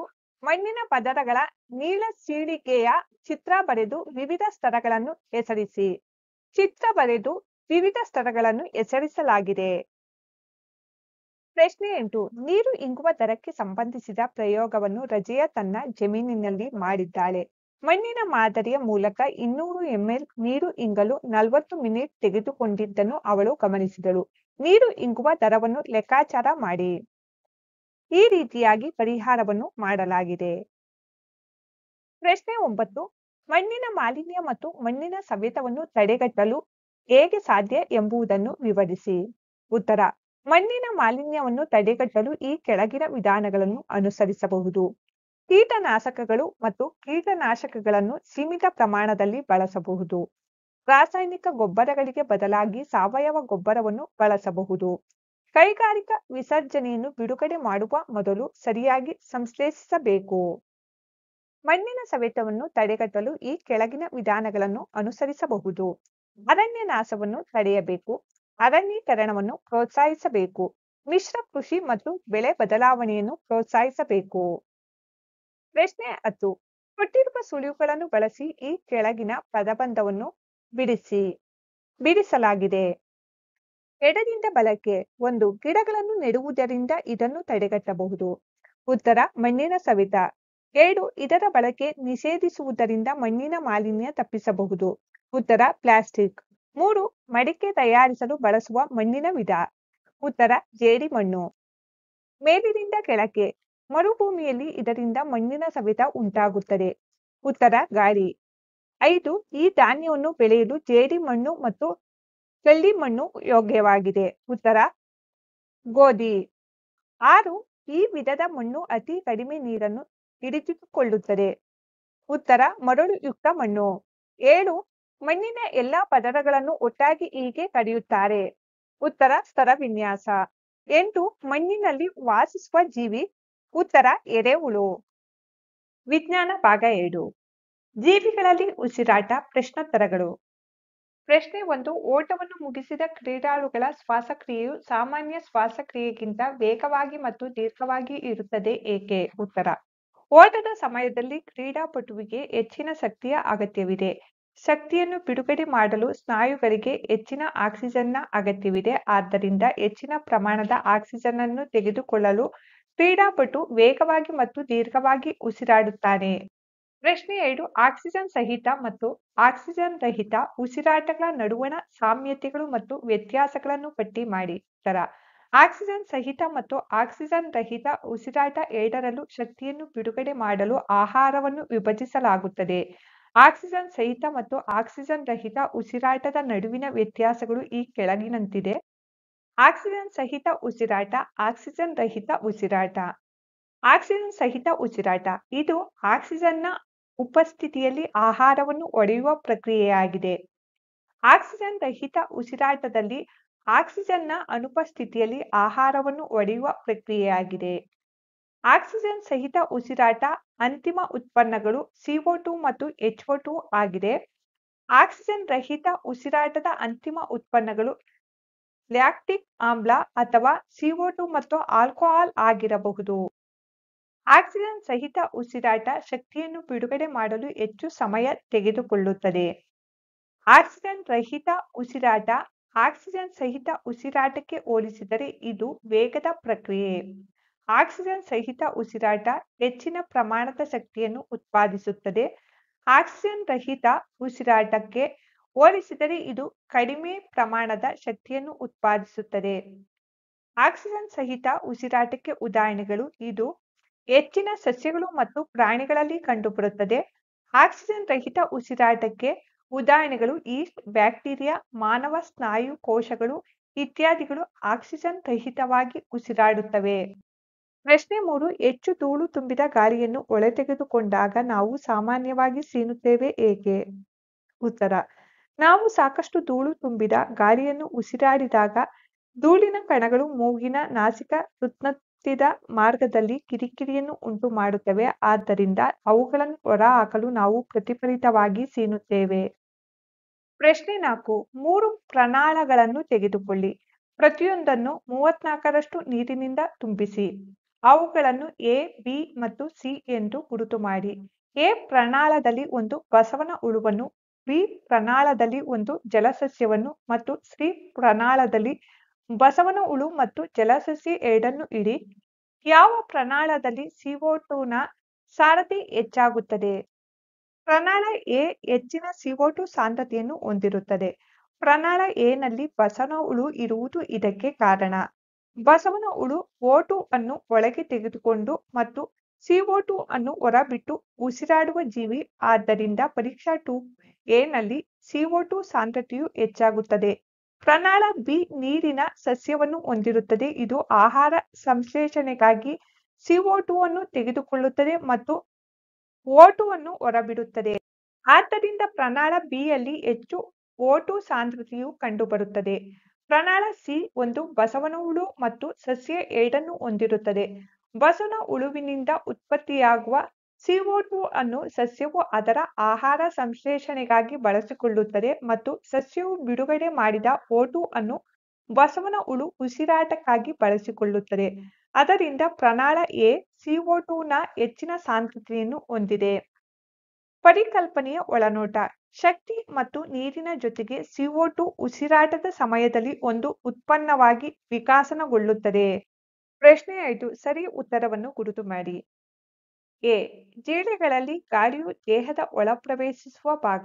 ಸರಿಯಾದ ಉತ್ತರ ಸ್ಪೈರಕಲ್ಗಳು. ಬಿ. ತೀವ್ರ ವ್ಯಾಯಾಮದ ಸಮಯದಲ್ಲಿ ಇದರ ಸಂಗ್ರಹದಿಂದ ಕಾಲುಗಳಲ್ಲಿ ಸೆಳೆತ ಕಂಡುಬರುತ್ತದೆ. ಸರಿಯಾದ ಆಯ್ಕೆ ಲ್ಯಾಕ್ಟಿಕ್ ಆಮ್ಲ. ಸಿ. ವಿಶ್ರಾಂತಿ ಸ್ಥಿತಿಯಲ್ಲಿರುವ ವಯಸ್ಕ ವ್ಯಕ್ತಿಯಲ್ಲಿ ಪ್ರತಿ ನಿಮಿಷಕ್ಕೆ ಶ್ವಾಸಕ್ರಿಯೆಯ ದರದ ಸಾಮಾನ್ಯ ವ್ಯಾಪ್ತಿ. ಸರಿಯಾದ ಆಯ್ಕೆ 15 ರಿಂದ 18. ಡಿ. ನಿಶ್ವಾಸದ ಸಮಯದಲ್ಲಿ ಪಕ್ಕೆಲುಬುಗಳು. ಸರಿಯಾದ ಆಯ್ಕೆ ಕೆಳಕ್ಕೆ ಚಲಿಸುತ್ತವೆ. ಪ್ರಶ್ನೆ 6. ಕಾಲಂ 1ರಲ್ಲಿ ಕೊಟ್ಟಿರುವ ಅಂಶಗಳನ್ನು ಕಾಲಂ 2ರಲ್ಲಿರುವ ಸೂಕ್ತ ಅಂಶಗಳೊಂದಿಗೆ ಹೊಂದಿಸಿ. ಹೊಂದಿಸಲಾಗಿದೆ. ಈಸ್ ಆಲ್ಕೋಹಾಲ್, ವಪೆ ಎದೆ ಉತ್ಕೃಷ್ಟಿ, ಚರ್ಮ ಎರೆಹುಳು, ಎಲೆಗಳು ಪತ್ರರಂಧ್ರ, ಮೀನು ಕಿವಿರುಗಳು, ಕಪ್ಪೆ ಶ್ವಾಸಕೋಶಗಳು ಮತ್ತು ಚರ್ಮ. ಪ್ರಶ್ನೆ 7. ಹೇಳಿಕೆ ಸರಿ ಇದ್ದರೆ ಸರಿ ಎಂದು, ತಪ್ಪಿದ್ದರೆ ತಪ್ಪು ಎಂದು ಗುರ್ತಿಸಿ. 1. ತೀವ್ರ ವ್ಯಾಯಾಮದ ಸಮಯದಲ್ಲಿ ವ್ಯಕ್ತಿಯ ಶ್ವಾಸಕ್ರಿಯೆಯ ದರ ಕಡಿಮೆಯಾಗುತ್ತದೆ. ಹೇಳಿಕೆ ತಪ್ಪಾಗಿದೆ. 2. ಸಸ್ಯಗಳು ದ್ಯುತಿ ಸಂಶ್ಲೇಷಣೆಯನ್ನು ಹಗಲಿನಲ್ಲಿ ಮಾತ್ರ ಮತ್ತು ಉಸಿರಾಟವನ್ನು ರಾತ್ರಿಯಲ್ಲಿ ಮಾತ್ರ ನಡೆಸುತ್ತವೆ. ಈ ಹೇಳಿಕೆ ತಪ್ಪಾಗಿದೆ. 3. ಕಪ್ಪೆಗಳು ತಮ್ಮ ಚರ್ಮ ಹಾಗೂ ಶ್ವಾಸಕೋಶಗಳ ಮೂಲಕ ಶ್ವಾಸಕ್ರಿಯೆ ನಡೆಸುತ್ತವೆ. ಹೇಳಿಕೆ ಸರಿಯಾಗಿದೆ. 4. ಮೀನುಗಳಲ್ಲಿ ಉಸಿರಾಟಕ್ಕಾಗಿ ಶ್ವಾಸಕೋಶಗಳಿವೆ. ಈ ಹೇಳಿಕೆ ತಪ್ಪಾಗಿದೆ. 5. ಉಚ್ಚಸ್ವದಲ್ಲಿ ಎದೆಯ ಉತ್ಕುಕ್ಷಿಯ ಗಾತ್ರ ಹೆಚ್ಚಾಗುತ್ತದೆ. ಈ ಹೇಳಿಕೆ ಸರಿಯಾಗಿದೆ. ಪ್ರಶ್ನೆ 8. ಜೀವಿಗಳ ಉಸಿರಾಟಕ್ಕೆ ಸಂಬಂಧಿಸಿದ ಕೆಲವು ಪದಗಳು ಅಡಗಿಕೊಂಡಿರುವ ಅಕ್ಷರಗಳ ಚೌಕವನ್ನು ಕೆಳಗೆ ಕೊಡಲಾಗಿದೆ. ಆ ಪದಗಳು ಕೆಳಗಿನಿಂದ ಮೇಲಕ್ಕೆ, ಮೇಲಿನಿಂದ ಕೆಳಕ್ಕೆ ಅಥವಾ ಕರ್ಣಗಳಲ್ಲಿ ಹೀಗೆ ಯಾವ ದಿಕ್ಕಿನಲ್ಲಾದರೂ ಇರಬಹುದು. ನಿಮ್ಮ ಶ್ವಾಸಾಂಗವ್ಯೂಹಕ್ಕೆ ಸಂಬಂಧಿಸಿದ ಪದಗಳನ್ನು ಕಂಡುಹಿಡಿಯಿರಿ. ಆ ಪದಗಳಿಗೆ ಸಂಬಂಧಿಸಿದ ಸುಳುಹುಗಳನ್ನು ಚೌಕದ ಕೆಳಗೆ ನೀಡಲಾಗಿದೆ. ಅಕ್ಷರ ಚೌಕ. ಎ. ಕೀಟಗಳ ಗಾಳಿ ಕೊಳವೆಗಳು. ಉತ್ತರ ಶ್ವಾಸನಾಳಗಳು. ಬಿ. ಎದೆ ಹೃತ್ಕುಕ್ಷಿಯನ್ನಾವರಿಸಿರುವ ಅಸ್ಥಿ ರಚನೆಗಳು. ಉತ್ತರ ಪಕ್ಕೆಲುಬು. ಸಿ. ಎದೆ ಹೃತ್ಕುಕ್ಷಿದ ಬುಡದಲ್ಲಿರುವ ಸ್ನಾಯುವಿನ ಆಳ. ಉತ್ತರ ವಪೆ. ಡಿ. ಎಲೆಯ ಮೇಲ್ಮೈಯಲ್ಲಿರುವ ಸೂಕ್ಷ್ಮ ರಂಧ್ರಗಳು. ಉತ್ತರ ಪತ್ರರಂಧ್ರ. ಇ. ಕೀಟಗಳ ದೇಹದ ಪಾತ್ರದಲ್ಲಿರುವ ಸಣ್ಣ ರಂಧ್ರಗಳು. ಉತ್ತರ ಸ್ಪೈರಕಲ್ಸ್. ಎಫ್. ಮಾನವರ ಉಸಿರಾಟದ ಅಂಗಗಳು. ಉತ್ತರ ಶ್ವಾಸಕೋಶಗಳು. ಜಿ. ಉಚ್ಚಸ್ವದ ಮೂಲಕ ನಾವು ಗಾಳಿಯನ್ನು ಒಳಗೆಳೆದುಕೊಳ್ಳುವ ರಂಧ್ರಗಳು. ಉತ್ತರ ನಾಸಿಕ ರಂಧ್ರಗಳು. ಎಚ್. ಆಕ್ಸಿಜನ್ ರಹಿತವಾಗಿ ಉಸಿರಾಡುವ ಒಂದು ಜೀವಿ. ಉತ್ತರ ಈಸ್ಟ್. ಐ. ಶ್ವಾಸನಾಳ ವ್ಯವಸ್ಥೆ ಹೊಂದಿರುವ ಜೀವಿ. ಉತ್ತರ ಜಿರಳೆ. ಪ್ರಶ್ನೆ 9. ಪರ್ವತಾರೋಹಿಗಳು ತಮ್ಮೊಡನೆ ಆಕ್ಸಿಜನ್ ಕೊಂಡೊಯ್ಯುತ್ತಾರೆ ಏಕೆಂದರೆ. ಉತ್ತರ ವ್ಯಕ್ತಿಯೊಬ್ಬನಿಗೆ ಅಲ್ಲಿ ದೊರಕುವ ಗಾಳಿಯ ಪ್ರಮಾಣ ನೆಲದ ಮೇಲೆ ದೊರಕುವುದಕ್ಕಿಂತ ಕಡಿಮೆ ಇರುತ್ತದೆ, ಹಾಗಾಗಿ. ವಿಜ್ಞಾನ ಭಾಗ 7 ಅಧ್ಯಯನ 11 ಪ್ರಾಣಿಗಳು ಮತ್ತು ಸಸ್ಯಗಳಲ್ಲಿ ಸಾಗಾಣಿಕೆ. ಕಾಲಂ 1ರಲ್ಲಿ ಕೊಟ್ಟಿರುವ ರಚನೆಗಳನ್ನು ಕಾಲಂ 2ರಲ್ಲಿ ಕೊಟ್ಟಿರುವ ಅವುಗಳ ಕಾರ್ಯಗಳೊಂದಿಗೆ ಹೊಂದಿಸಿ. ಬಣ್ಣ ಹಾಕುವುದರ ಮೂಲಕ ಹೊಂದಿಸಲಾಗಿದೆ. 1. ಪತ್ರರಂಧ್ರ. ಪಾರ್ಶ್ವ ವಿಸರ್ಜನೆ. ಕ್ಲೈಲಂ ನೀರಿನ ಸಾಗಾಣಿಕೆ. ಬೇರು ರೋಮಗಳು ನೀರಿನ ಹೀರುವಿಕೆ. ಫ್ಲೋಯಂ ಆಹಾರ ಸಾಗಾಣಿಕೆ. ಬಿಟ್ಟ ಪದ ತುಂಬಿ. 1. ಹೃದಯದಿಂದ ರಕ್ತವನ್ನು ದೇಹದ ಎಲ್ಲಾ ಭಾಗಗಳಿಗೆ ಸಾಗಿಸುವುದು ಡ್ಯಾಶ್. ಉತ್ತರ ಅಪಧಮನಿಗಳು. 2. ಹಿಮೋಗ್ಲೋಬಿನ್ ಹೊಂದಿರುವ ಕೋಶಗಳು ಡ್ಯಾಶ್. ಉತ್ತರ ಕೆಂಪು ರಕ್ತ ಕಣಗಳು. 3. ಅಭಿಧಮನಿ ಮತ್ತು ಅಪಧಮನಿಗಳನ್ನು ಸೇರಿಸುವ ಜಾಲ ಡ್ಯಾಶ್. ಉತ್ತರ ಲೋಮನಾಳಗಳು. 4. ಹೃದಯದ ಲಯಬದ್ಧ ಸಂಕುಚನ ಮತ್ತು ವಿಕಸನವನ್ನು ಡ್ಯಾಶ್ ಎನ್ನುವರು. ಉತ್ತರ ಹೃದಯ ಬಡಿತ. 5. ಮಾನವರಲ್ಲಿ ಮುಖ್ಯವಾದ ತ್ಯಾಜ್ಯ ಉತ್ಪನ್ನ ಡ್ಯಾಶ್. ಉತ್ತರ ಯೂರಿಯಾ. 6. ಬೆವರಿನಲ್ಲಿರುವುದು ಡ್ಯಾಶ್. ಉತ್ತರ ನೀರು ಮತ್ತು ಲವಣಗಳು. 7. ಮೂತ್ರ ಜನಕಾಂಗಗಳು ತ್ಯಾಜ್ಯ ಪದಾರ್ಥಗಳನ್ನು ಹೊರಹಾಕುವ ದ್ರವ್ಯಕ್ಕೆ ಡ್ಯಾಶ್ ಎನ್ನುವರು. ಉತ್ತರ ಮೂತ್ರ. 8. ಮರಗಳಲ್ಲಿ ನೀರು ಹೆಚ್ಚು ಎತ್ತರಕ್ಕೆ ತಲುಪುವಂತೆ ಮಾಡುವ ಮೇಲ್ಮುಖ ಸೆಳೆತವನ್ನು ಉಂಟು ಮಾಡುವ ಕ್ರಿಯೆ ಡ್ಯಾಶ್. ಉತ್ತರ ಬಾಷ್ಪ ವಿಸರ್ಜನೆ. ಸರಿಯಾದ ಉತ್ತರವನ್ನು ಆರಿಸಿ. 1. ಸಸ್ಯಗಳಲ್ಲಿ ನೀರು ಇವುಗಳ ಮೂಲಕ ಸಾಗಿಸಲ್ಪಡುತ್ತದೆ. ಸರಿಯಾದ ಆಯ್ಕೆ ಸ್ಕೈಲಂ. ಸಸ್ಯಗಳನ್ನು ಇಲ್ಲಿ ಇಡುವುದರ ಮೂಲಕ ಬೇರುಗಳಲ್ಲಿ ನೀರಿನ ಹೀರುವಿಕೆಯನ್ನು ಹೆಚ್ಚಿಸಬಹುದು. ಸರಿಯಾದ ಆಯ್ಕೆ ಫ್ಯಾನ್ನ ಅಡಿಯಲ್ಲಿ. ಪ್ರಶ್ನೆ 4. ಸಸ್ಯ ಅಥವಾ ಪ್ರಾಣಿಯಲ್ಲಿ ಪದಾರ್ಥಗಳ ಸಾಗಾಣಿಕೆ ಏಕೆ ಅವಶ್ಯಕ ವಿವರಿಸಿ. ಉತ್ತರ ಸಸ್ಯಗಳು ಮತ್ತು ಪ್ರಾಣಿಗಳೆರಡರಲ್ಲೂ ವಸ್ತುಗಳ ಸಾಗಣೆ ಅಗತ್ಯವಾಗಿದೆ ಏಕೆಂದರೆ ಪ್ರತಿ ಕೋಶಕ್ಕೂ ಆಮ್ಲಜನಕ ಮತ್ತು ಆಹಾರದ ನಿರಂತರ ಪೂರೈಕೆ ಅಗತ್ಯವಿರುತ್ತದೆ. ಇದಲ್ಲದೆ ಉಸಿರಾಟ ಮತ್ತು ಇತರ ಜೀವನ ಪ್ರಕ್ರಿಯೆಗಳಲ್ಲಿ ಉತ್ಪತ್ತಿಯಾಗುವ ತ್ಯಾಜ್ಯವನ್ನು ಹೊರಹಾಕಬೇಕು, ಇಲ್ಲದಿದ್ದರೆ ಅವು ಜೀವಿಗೆ ಹಾನಿಯುಂಟು ಮಾಡುತ್ತವೆ. ಪ್ರಶ್ನೆ 5. ರಕ್ತದಲ್ಲಿ ಕಿರುತಟ್ಟೆಗಳಿಲ್ಲದಿದ್ದರೆ ಏನಾಗುತ್ತಿತ್ತು. ಉತ್ತರ ರಕ್ತದಲ್ಲಿ ಕಿರುತಟ್ಟೆಗಳಿಲ್ಲದಿದ್ದರೆ ರಕ್ತ ಹೆಪ್ಪುಗಟ್ಟಲು ಸಾಧ್ಯವಾಗುವುದಿಲ್ಲ. ಕಿರುತಟ್ಟೆಗಳಿಂದಾಗಿ ಹೆಪ್ಪುಗಟ್ಟುವಿಕೆ ರೂಪುಗೊಳ್ಳುತ್ತದೆ. ಅದು ಗಾಯಗೊಂಡ ಸ್ಥಳದಲ್ಲಿ ರಕ್ತ ಹೆಪ್ಪುಗಟ್ಟುವ ರಾಸಾಯನಿಕಗಳನ್ನು ಬಿಡುಗಡೆ ಮಾಡುತ್ತದೆ. ಈ ರಾಸಾಯನಿಕಗಳು ಹೆಪ್ಪುಗಟ್ಟುವಿಕೆಯನ್ನು ರೂಪಿಸುತ್ತವೆ ಮತ್ತು ಮತ್ತಷ್ಟು ರಕ್ತಸ್ರಾವವನ್ನು ತಡೆಯುತ್ತವೆ. ಪ್ರಶ್ನೆ 6. ಪತ್ರರಂಧ್ರಗಳು ಎಂದರೇನು. ಪತ್ರರಂಧ್ರಗಳ 2 ಕಾರ್ಯಗಳನ್ನು ತಿಳಿಸಿ. ಉತ್ತರ ಪತ್ರರಂಧ್ರಗಳು ಎಲೆಯ ಮೇಲ್ಮೈಯಲ್ಲಿರುವ ಸಣ್ಣ ರಂಧ್ರಗಳಾಗಿವೆ. ಪತ್ರರಂಧ್ರಗಳ ಕಾರ್ಯಗಳು. ಅನಿಲಗಳ ವಿನಿಮಯಕ್ಕೆ ಪತ್ರರಂಧ್ರಗಳು ಸಹಾಯ ಮಾಡುತ್ತವೆ. ಬಾಷ್ಪ ವಿಸರ್ಜನೆ ಪತ್ರರಂಧ್ರಗಳ ಮೂಲಕ ಸಂಭವಿಸುತ್ತದೆ. ಪ್ರಶ್ನೆ 6. ಬಾಷ್ಪ ವಿಸರ್ಜನೆಯು ಸಸ್ಯಗಳಲ್ಲಿ ಯಾವುದಾದರೂ ಉಪಯುಕ್ತ ಕಾರ್ಯವನ್ನು ನಿರ್ವಹಿಸುತ್ತದೆಯೇ ವಿವರಿಸಿ. ಉತ್ತರ ಸಸ್ಯಗಳಿಂದ ನೀರು ಆವಿಯಾಗುವುದು ಬಾಷ್ಪ ವಿಸರ್ಜನೆ. ಎಲೆಗಳ ಮೇಲ್ಮೈಯಲ್ಲಿರುವ ಪತ್ರರಂಧ್ರಗಳ ಮೂಲಕ ನೀರು ಆವಿಯಾಗುತ್ತದೆ. ಇದು ಸಸ್ಯದ ತಾಪಮಾನವನ್ನು ಕಡಿಮೆ ಮಾಡಲು ಸಹಾಯ ಮಾಡುತ್ತದೆ. ಇದು ಸಸ್ಯಕ್ಕೆ ಶಾಖದ ಪರಿಣಾಮವನ್ನು ತಡೆಯುತ್ತದೆ. ಬಾಷ್ಪ ವಿಸರ್ಜನೆಯಿಂದ ಮೇಲ್ಮುಖ ಸೆಳೆತವು ಎತ್ತರದ ಮರಗಳಲ್ಲಿ ಹೆಚ್ಚು ಎತ್ತರಗಳಿಗೆ ನೀರನ್ನು ಎಳೆಯಬಲ್ಲದು. ಬಾಷ್ಪ ವಿಸರ್ಜನೆಯು ಸಸ್ಯಗಳು ಹೆಚ್ಚಿಗೆ ಹೀರಲ್ಪಡುವ ನೀರಿನ ನಷ್ಟಕ್ಕೂ ಕಾರಣವಾಗುತ್ತದೆ. ಪ್ರಶ್ನೆ 8. ರಕ್ತದ ಘಟಕಗಳು ಯಾವುವು. ಉತ್ತರ ರಕ್ತದ ಮುಖ್ಯ ಘಟಕಗಳು. 1. ಕೆಂಪು ರಕ್ತ ಕಣಗಳು.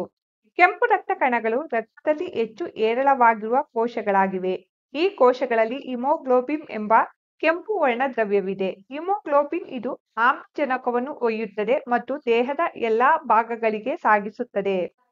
2. ಬಿಳಿ ರಕ್ತ ಕಣಗಳು. ಈ ಕೋಶಗಳು ಅವುಗಳ ಆಕಾರವನ್ನು ಬದಲಿಸಬಹುದು ಮತ್ತು ರೋಗಗಳ ವಿರುದ್ಧ ಹೋರಾಡಲು ದೇಹಕ್ಕೆ ಸಹಾಯ ಮಾಡುತ್ತವೆ. ಹೀಗಾಗಿ ಅವು ದೇಹದ ಪ್ರತಿರಕ್ಷಣಾ ವ್ಯವಸ್ಥೆಯನ್ನು ರೂಪಿಸುತ್ತವೆ. 3. ಕಿರುತಟ್ಟೆಗಳು. ಇವು ರಕ್ತ ಹೆಪ್ಪುಗಟ್ಟುವಿಕೆಯ ರಚನೆಗೆ ಸಹಾಯ ಮಾಡುವುದರಿಂದ ಗಾಯಗಳಿಂದ ಅತಿಯಾದ ರಕ್ತಸ್ರಾವವನ್ನು ತಡೆಯುತ್ತವೆ. 4 ಪ್ಲಾಸ್ಮಾ. ಎಲ್ಲ ರಕ್ತ ಕಣಗಳು ಪ್ಲಾಸ್ಮಾದಲ್ಲಿ ಇರುತ್ತವೆ. ಇದರಲ್ಲಿ ಕರಗಿದ ಪೋಷಕಾಂಶಗಳು ಇವೆ. ಪ್ರಶ್ನೆ 9. ದೇಹದ ಎಲ್ಲಾ ಭಾಗಗಳಿಗೂ ರಕ್ತದ ಅಗತ್ಯ ಇದೆ ಏಕೆ? ಉತ್ತರ. ರಕ್ತ ನಮ್ಮ ದೇಹದ ಪರಿಚಲನಾಂಗ ವ್ಯೂಹದ ಪ್ರಮುಖ ಭಾಗವಾಗಿರುವುದರಿಂದ ದೇಹದ ಎಲ್ಲಾ ಭಾಗಗಳಿಗೆ ರಕ್ತದ ಅವಶ್ಯಕತೆ ಇದೆ. ಇದು ಈ ಕೆಳಗಿನ ಪ್ರಮುಖ ಕಾರ್ಯಗಳನ್ನು ನಿರ್ವಹಿಸುತ್ತದೆ. ಇದು O2 ಅನ್ನು ಶ್ವಾಸಕೋಶದಿಂದ ದೇಹದ ಎಲ್ಲಾ ಜೀವಕೋಶಗಳಿಗೆ ಸಾಗಿಸುತ್ತದೆ. ಇದು CO2 ಎಂಬ ತ್ಯಾಜ್ಯ ಉತ್ಪನ್ನವನ್ನು ಶ್ವಾಸಕೋಶಕ್ಕೆ ಹಿಂತಿರುಗಿಸುತ್ತದೆ. ಇದರಿಂದ ಅದನ್ನು ಸುಲಭವಾಗಿ ಹೊರ ಹಾಕಬಹುದು. ಇದು ಶಾಖವನ್ನು ಪ್ರಸರಿಸುತ್ತದೆ, ಹೀಗಾಗಿ ದೇಹದ ಉಷ್ಣತೆಯನ್ನು ನಿಯಂತ್ರಿಸುತ್ತದೆ. ಇದು ರೋಗಗಳು ಮತ್ತು ಸೋಂಕುಗಳ ವಿರುದ್ಧ ಸಹ ಹೋರಾಡುತ್ತದೆ. ಪ್ರಶ್ನೆ 10. ರಕ್ತವನ್ನು ಕೆಂಪಾಗಿ ಕಾಣುವಂತೆ ಮಾಡುವುದು ಯಾವುದು? ಉತ್ತರ. ಕೆಂಪು ರಕ್ತ ಕಣಗಳಲ್ಲಿ ಕೆಂಪು ವರ್ಣದ್ರವ್ಯವಾದ ಹಿಮೋಗ್ಲೋಬಿನ್ನ ಉಪಸ್ಥಿತಿಯು ರಕ್ತವನ್ನು ಕೆಂಪು ಬಣ್ಣದಲ್ಲಿ ಕಾಣುವಂತೆ ಮಾಡುತ್ತದೆ. ಪ್ರಶ್ನೆ 11. ಹೃದಯದ ಕಾರ್ಯವನ್ನು ವಿವರಿಸಿ. ಉತ್ತರ. ಮಾನವ ಹೃದಯವನ್ನು 4 ಕೋಣೆಗಳಾಗಿ ವಿಂಗಡಿಸಲಾಗಿದೆ. ಮೇಲಿನ 2 ಕೋಣೆಗಳನ್ನು ಬಲ ಮತ್ತು ಎಡ ಹೃತ್ಕುಕ್ಷಿ ಎಂದು ಕರೆಯಲಾಗುತ್ತದೆ. ಬಲ ಹೃತ್ಕರ್ಣವು ದೇಹದಿಂದ ಇಂಗಾಲದ ಡೈಆಕ್ಸೈಡ್ ಭರಿತ ರಕ್ತ ಪಡೆಯುತ್ತದೆ. ಬಲ ಹೃತ್ಕರ್ಣದಿಂದ ರಕ್ತವು ಬಲ ಹೃತ್ಕುಕ್ಷಿಯೊಳಗೆ ಪ್ರವೇಶಿಸುತ್ತದೆ. ಇದು ರಕ್ತವನ್ನು ಸಂಕುಚಿತಗೊಳಿಸುತ್ತದೆ ಮತ್ತು ಶ್ವಾಸಕೋಶಕ್ಕೆ ಪಂಪ್ ಮಾಡುತ್ತದೆ. ಹೃದಯದ ಚಿತ್ರ. ಮಾನವ ಹೃದಯದಲ್ಲಿ ರಕ್ತದ ಹರಿವು. ಮತ್ತೊಂದೆಡೆ ಶ್ವಾಸಕೋಶದಿಂದ ಆಮ್ಲಜನಕ ಸಮೃದ್ಧ ರಕ್ತವು ಎಡ ಹೃತ್ಕರ್ಣಕ್ಕೆ ಮರಳುತ್ತದೆ. ಎಡ ಹೃತ್ಕರ್ಣದಿಂದ ರಕ್ತವು ಎಡ ಹೃತ್ಕುಕ್ಷಿಯೊಳಗೆ ಪ್ರವೇಶಿಸುತ್ತದೆ. ಎಡ ಹೃತ್ಕುಕ್ಷಿ ಸಂಕುಚಿತಗೊಳ್ಳುತ್ತದೆ ಮತ್ತು ದೇಹದ ಎಲ್ಲಾ ಭಾಗಗಳಿಗೆ ರಕ್ತವನ್ನು ಪಂಪ್ ಮಾಡುತ್ತದೆ. ಅದರಿಂದ ಹೃದಯದ ವಿವಿಧ ಕೋಣೆಗಳ ಲಯಬದ್ಧ ಸಂಕೋಚನ ಮತ್ತು ವಿಕಸನೆಯು ದೇಹದ ಎಲ್ಲಾ ಭಾಗಗಳಿಗೆ ಆಮ್ಲಜನಕದ ಸಾಗಾಣಿಕೆಯನ್ನು ನಿರ್ವಹಿಸುತ್ತದೆ. ಪ್ರಶ್ನೆ 12. ತ್ಯಾಜ್ಯ ಉತ್ಪನ್ನಗಳನ್ನು ವಿಭಜಿಸುವ ಅವಶ್ಯಕತೆ ಏಕಿದೆ? ಉತ್ತರ. ನಮ್ಮ ದೇಹದ ಎಲ್ಲ ಜೀವಕೋಶಗಳು ತ್ಯಾಜ್ಯ ಉತ್ಪನ್ನಗಳನ್ನು ಉತ್ಪಾದಿಸುತ್ತವೆ. ಈ ತ್ಯಾಜ್ಯ ಉತ್ಪನ್ನಗಳು ದೇಹಕ್ಕೆ ವಿಷಕಾರಿಯಾಗಿದ್ದು ಅದರಿಂದ ಅವುಗಳನ್ನು ಹೊರಹಾಕುವ ಅವಶ್ಯಕತೆ ಇದೆ. ಜೀವಿಗಳ ಜೀವಕೋಶಗಳಲ್ಲಿ ಉತ್ಪತ್ತಿಯಾಗುವ ತ್ಯಾಜ್ಯ ಉತ್ಪನ್ನಗಳನ್ನು ತೆಗೆದುಹಾಕುವ ಈ ಪ್ರಕ್ರಿಯೆಯನ್ನು ವಿಸರ್ಜನೆ ಎಂದು ಕರೆಯಲಾಗುತ್ತದೆ. ಪ್ರಶ್ನೆ 13. ಮಾನವನ ಜೀರ್ಣಾಂಗ ವ್ಯೂಹದ ಚಿತ್ರ ಬಿಡಿಸಿ ಮತ್ತು ವಿವಿಧ ಭಾಗಗಳನ್ನು ಗುರುತಿಸಿ. ಚಿತ್ರ ಬಿಡಿಸಿ ವಿವಿಧ ಭಾಗಗಳನ್ನು ಗುರುತಿಸಲಾಗಿದೆ. ವಿಜ್ಞಾನ. ಸಸ್ಯಗಳಲ್ಲಿ ಸಂತಾನೋತ್ಪತ್ತಿ. ಪ್ರಶ್ನೋತ್ತರಗಳು. ಬಿಟ್ಟ ಜಾಗವನ್ನು ತುಂಬಿ. 1. ಪೋಷಕ ಸಸ್ಯದ ಕಾಯಕ ಭಾಗದಿಂದ ಹೊಸ ಜೀವಿಯು ಉತ್ಪತ್ತಿಯಾಗುವುದಕ್ಕೆ ಡ್ಯಾಶ್ ಎನ್ನುವರು. ಉತ್ತರ. ಕಾಯಕ ಸಂತಾನೋತ್ಪತ್ತಿ. 2. ಒಂದು ಹೂವು ಗಂಡು ಅಥವಾ ಹೆಣ್ಣು ಪ್ರಜನನ ಭಾಗವನ್ನು ಹೊಂದಿರಬಹುದು. ಅಂತಹ ಹೂವಿಗೆ ಡ್ಯಾಶ್ ಎನ್ನುವರು. ಉತ್ತರ. ಏಕಲಿಂಗಿ. 3. ಒಂದು ಹೂವಿನ ಪರಾಗಕೋಶದಿಂದ ಅದೇ ಹೂವಿನ ಅಥವಾ ಅದೇ ಜಾತಿಯ ಬೇರೊಂದು ಹೂವಿನ ಶಲಾಗ್ರಾಹಕ್ಕೆ ಪರಾಗದ ವರ್ಗಾವಣೆಗೆ ಡ್ಯಾಶ್ ಎನ್ನುವರು. ಉತ್ತರ. ಪರಾಗಸ್ಪರ್ಶ. 4. ಪುರುಷ ಲಿಂಗಾಣು ಮತ್ತು ಹೆಣ್ಣು ಲಿಂಗಾಣುವಿನ ಸಂಯೋಗಕ್ಕೆ ಡ್ಯಾಶ್ ಎನ್ನುವರು. ಉತ್ತರ. ಋಗ್ಮಜ. 5. ಬೀಜ ಪ್ರಸರಣವು ಡ್ಯಾಶ್ ಮತ್ತು ಡ್ಯಾಶ್ ಮೂಲಕ ಜರುಗುತ್ತದೆ. ಉತ್ತರ. ಗಾಳಿ, ನೀರು ಮತ್ತು ಪ್ರಾಣಿಗಳು. ಪ್ರಶ್ನೆ 2. ಅಲೈಂಗಿಕ ಸಂತಾನೋತ್ಪತ್ತಿಯ ವಿವಿಧ ವಿಧಾನಗಳನ್ನು ವಿವರಿಸಿ ಉದಾಹರಣೆಗಳನ್ನು ನೀಡಿ. ಉತ್ತರ. ಸಸ್ಯಗಳಲ್ಲಿನ ಅಲೈಂಗಿಕ ಸಂತಾನೋತ್ಪತ್ತಿಯ ವಿವಿಧ ವಿಧಾನಗಳು ಹೀಗಿವೆ. 1. ಕಾಯಜ ಪ್ರಸರಣ. ವಿವರಣೆ. ಬೇರುಗಳು, ಕಾಂಡಗಳು, ಎಲೆಗಳು ಮತ್ತು ಮೊಗ್ಗುಗಳಿಂದ ಹೊಸ ಸಸ್ಯಗಳನ್ನು ಉತ್ಪಾದಿಸುವ ಸಸ್ಯದ ಸಾಮರ್ಥ್ಯ ಇದು. ಕಾಯಜ ಪ್ರಸರಣವನ್ನು 2 ವಿಧಗಳಾಗಿ ವಿಂಗಡಿಸಲಾಗಿದೆ. 1. ನೈಸರ್ಗಿಕ ಕಾಯಜ ಪ್ರಸರಣ. ಈ ರೀತಿಯ ಕಾಯಜ ಪ್ರಸರಣವು ಪ್ರಕೃತಿಯಲ್ಲಿ ಸುಲಭವಾಗಿ ಸಂಭವಿಸುತ್ತದೆ ಮತ್ತು ಸರಳ ಕಾಯಜ ಭಾಗಗಳನ್ನು ಒಳಗೊಂಡಿರುತ್ತದೆ. ಆಲೂಗಡ್ಡೆ ಸಸ್ಯವು ಮೊಳಕೆ ಒಡೆಯುವುದು ಒಂದು ಸಾಮಾನ್ಯ ಉದಾಹರಣೆಯಾಗಿದೆ.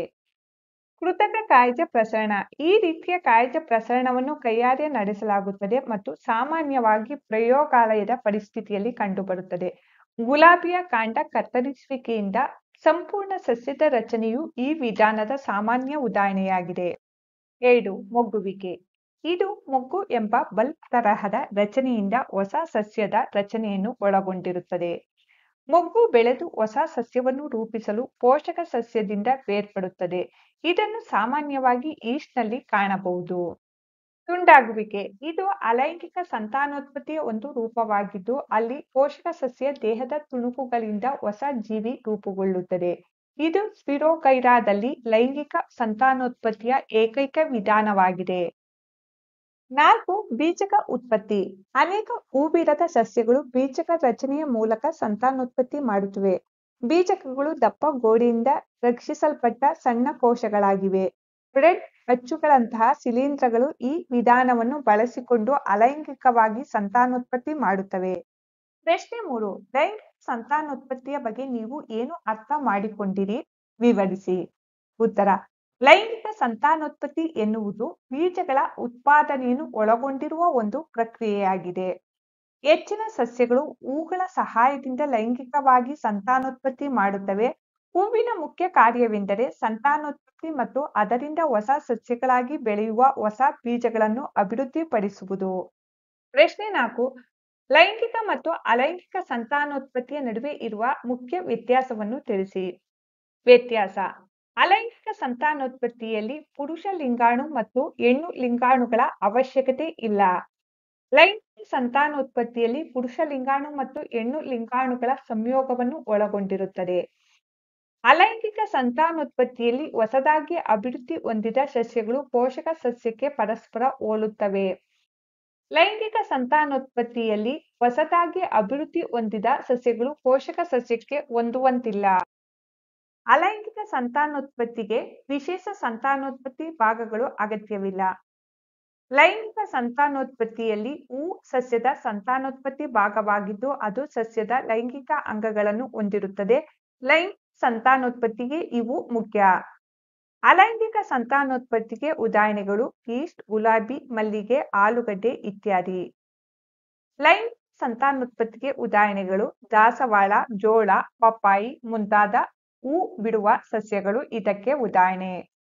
ಪ್ರಶ್ನೆ 5. ಹೂವಿನ ಪ್ರಜನನ ಭಾಗಗಳನ್ನು ಚಿತ್ರಿಸಿ. ಚಿತ್ರಿಸಿ ಭಾಗಗಳನ್ನು ಗುರುತಿಸಲಾಗಿದೆ. ಪ್ರಶ್ನೆ 6. ಸ್ವಕೀಯ ಪರಾಗಸ್ಪರ್ಶ ಹಾಗೂ ಪರಕೀಯ ಪರಾಗಸ್ಪರ್ಶದ ನಡುವೆ ಇರುವ ವ್ಯತ್ಯಾಸವನ್ನು ವಿವರಿಸಿ. ಸ್ವಕೀಯ ಪರಾಗಸ್ಪರ್ಶ ಪರಾಗವನ್ನು ಕೇಸರದಿಂದ ಅದೇ ಹೂವಿನ ಶಲಾಕೆಗೆ ವರ್ಗಾಯಿಸುವುದನ್ನು ಇದು ಒಳಗೊಂಡಿರುತ್ತದೆ.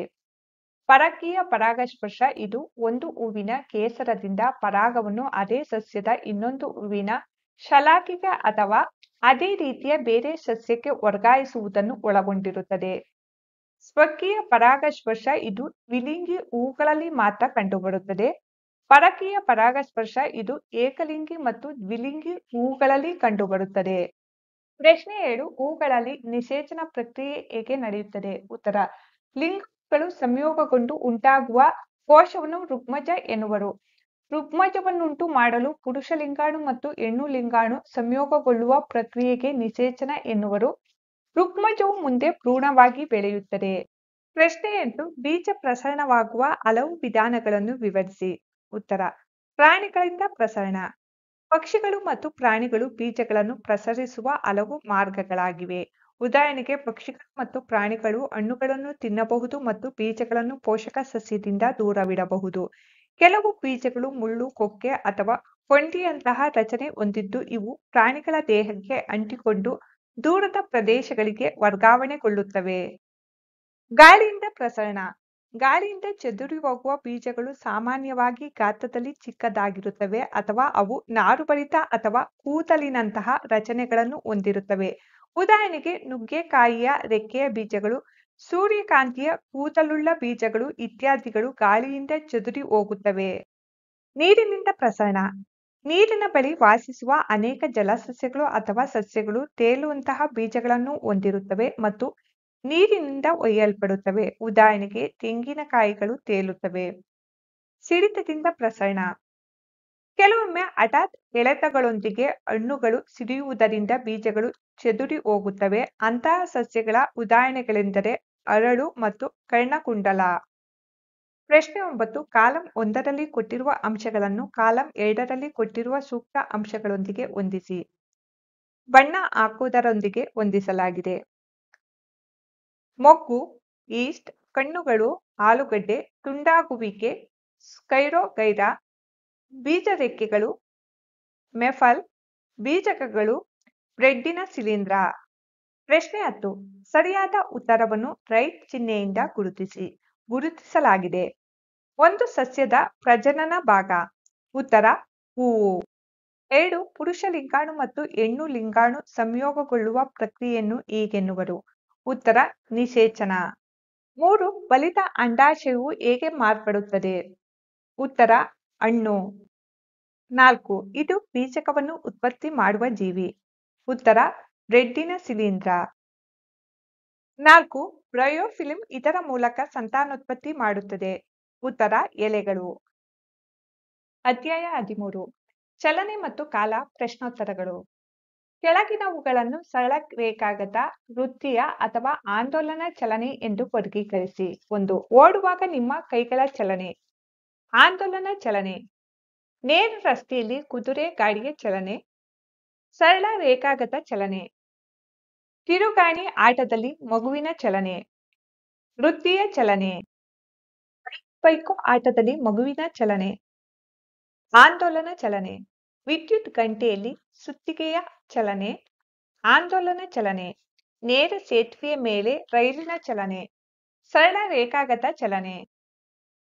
2 ಈ ಕೆಳಗಿನವುಗಳಲ್ಲಿ ಯಾವುವೂ ಸರಿಯಲ್ಲ. 1 ಕಾಲದ ಏಕಮಾನ ಸೆಕೆಂಡ್. ಈ ಹೇಳಿಕೆ ಸರಿಯಾಗಿದೆ. 2 ಪ್ರತಿಯೊಂದು ಕಾಯವು ಸ್ಥಿರ ಜಾವದೊಂದಿಗೆ ಚಲಿಸುತ್ತದೆ. ಈ ಹೇಳಿಕೆ ಸರಿಯಲ್ಲ. 3 2 ನಗರಗಳ ನಡುವಿನ ದೂರವನ್ನು ಕಿಲೋಮೀಟರ್ಗಳಲ್ಲಿ ಅಳೆಯುವರು.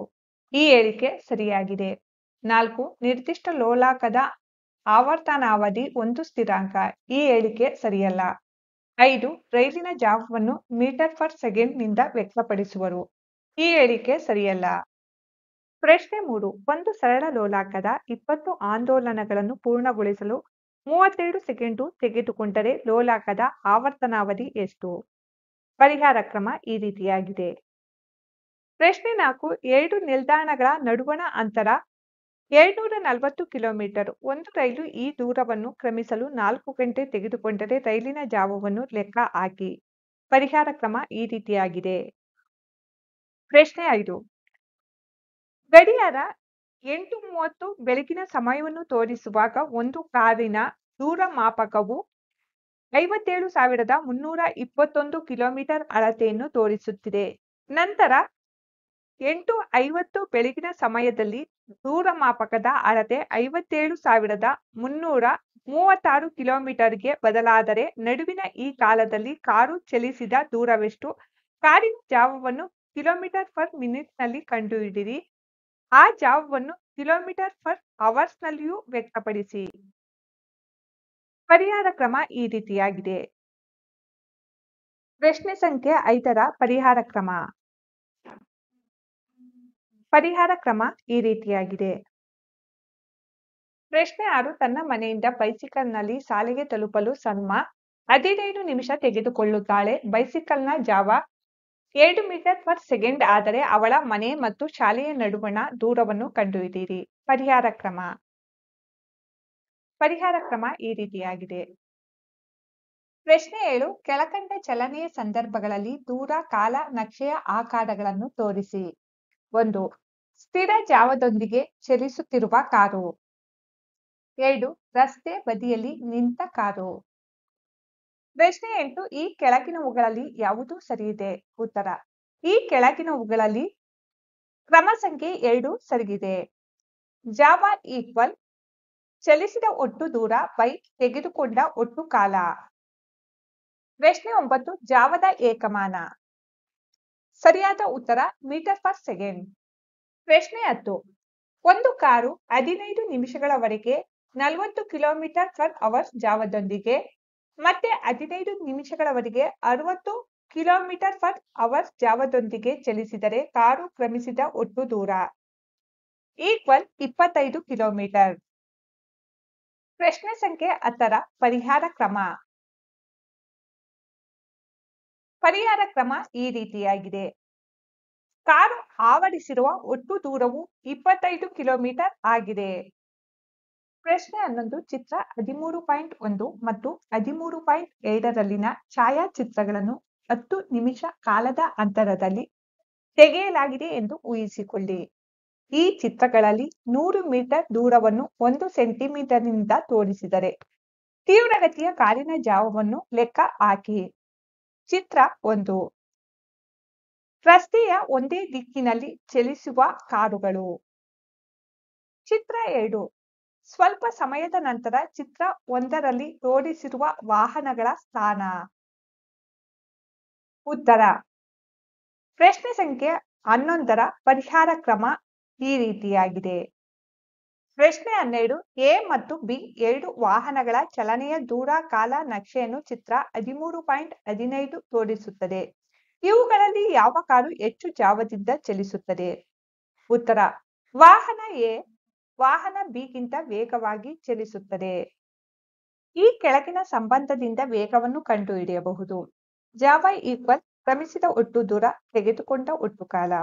ಒಂದು ನಿರ್ದಿಷ್ಟ ಸಮಯದ ಮಧ್ಯಂತರದಲ್ಲಿ ಗರಿಷ್ಠ ಅಂತರವನ್ನು ಆವರಿಸಿದರೆ ವಾಹನದ ವೇಗವು ಹೆಚ್ಚಿರುತ್ತದೆ ಎಂದು ಈ ಸಂಬಂಧವು ತೋರಿಸುತ್ತದೆ. ದೂರವನ್ನು ಹೋಲಿಸಲು ಮೇಲಿನ ದೂರ ಸಮಯದ ಗ್ರಾಫ್ನಲ್ಲಿ ತೋರಿಸಿರುವಂತೆ ಸಮಯ ಅಕ್ಷೆಗೆ ಲಂಬವಾಗಿರುವ ರೇಖೆಯನ್ನು ಎಳೆಯಿರಿ. ಒಂದು ನಿರ್ದಿಷ್ಟ ಸಮಯದವರೆಗೆ ವಾಹನ ಬಿಗಿಂತ ಎ ವಾಹನವು ಹೆಚ್ಚು ಎಂಬುದು ಗ್ರಾಫ್ನಿಂದ ಸ್ಪಷ್ಟವಾಗುತ್ತದೆ.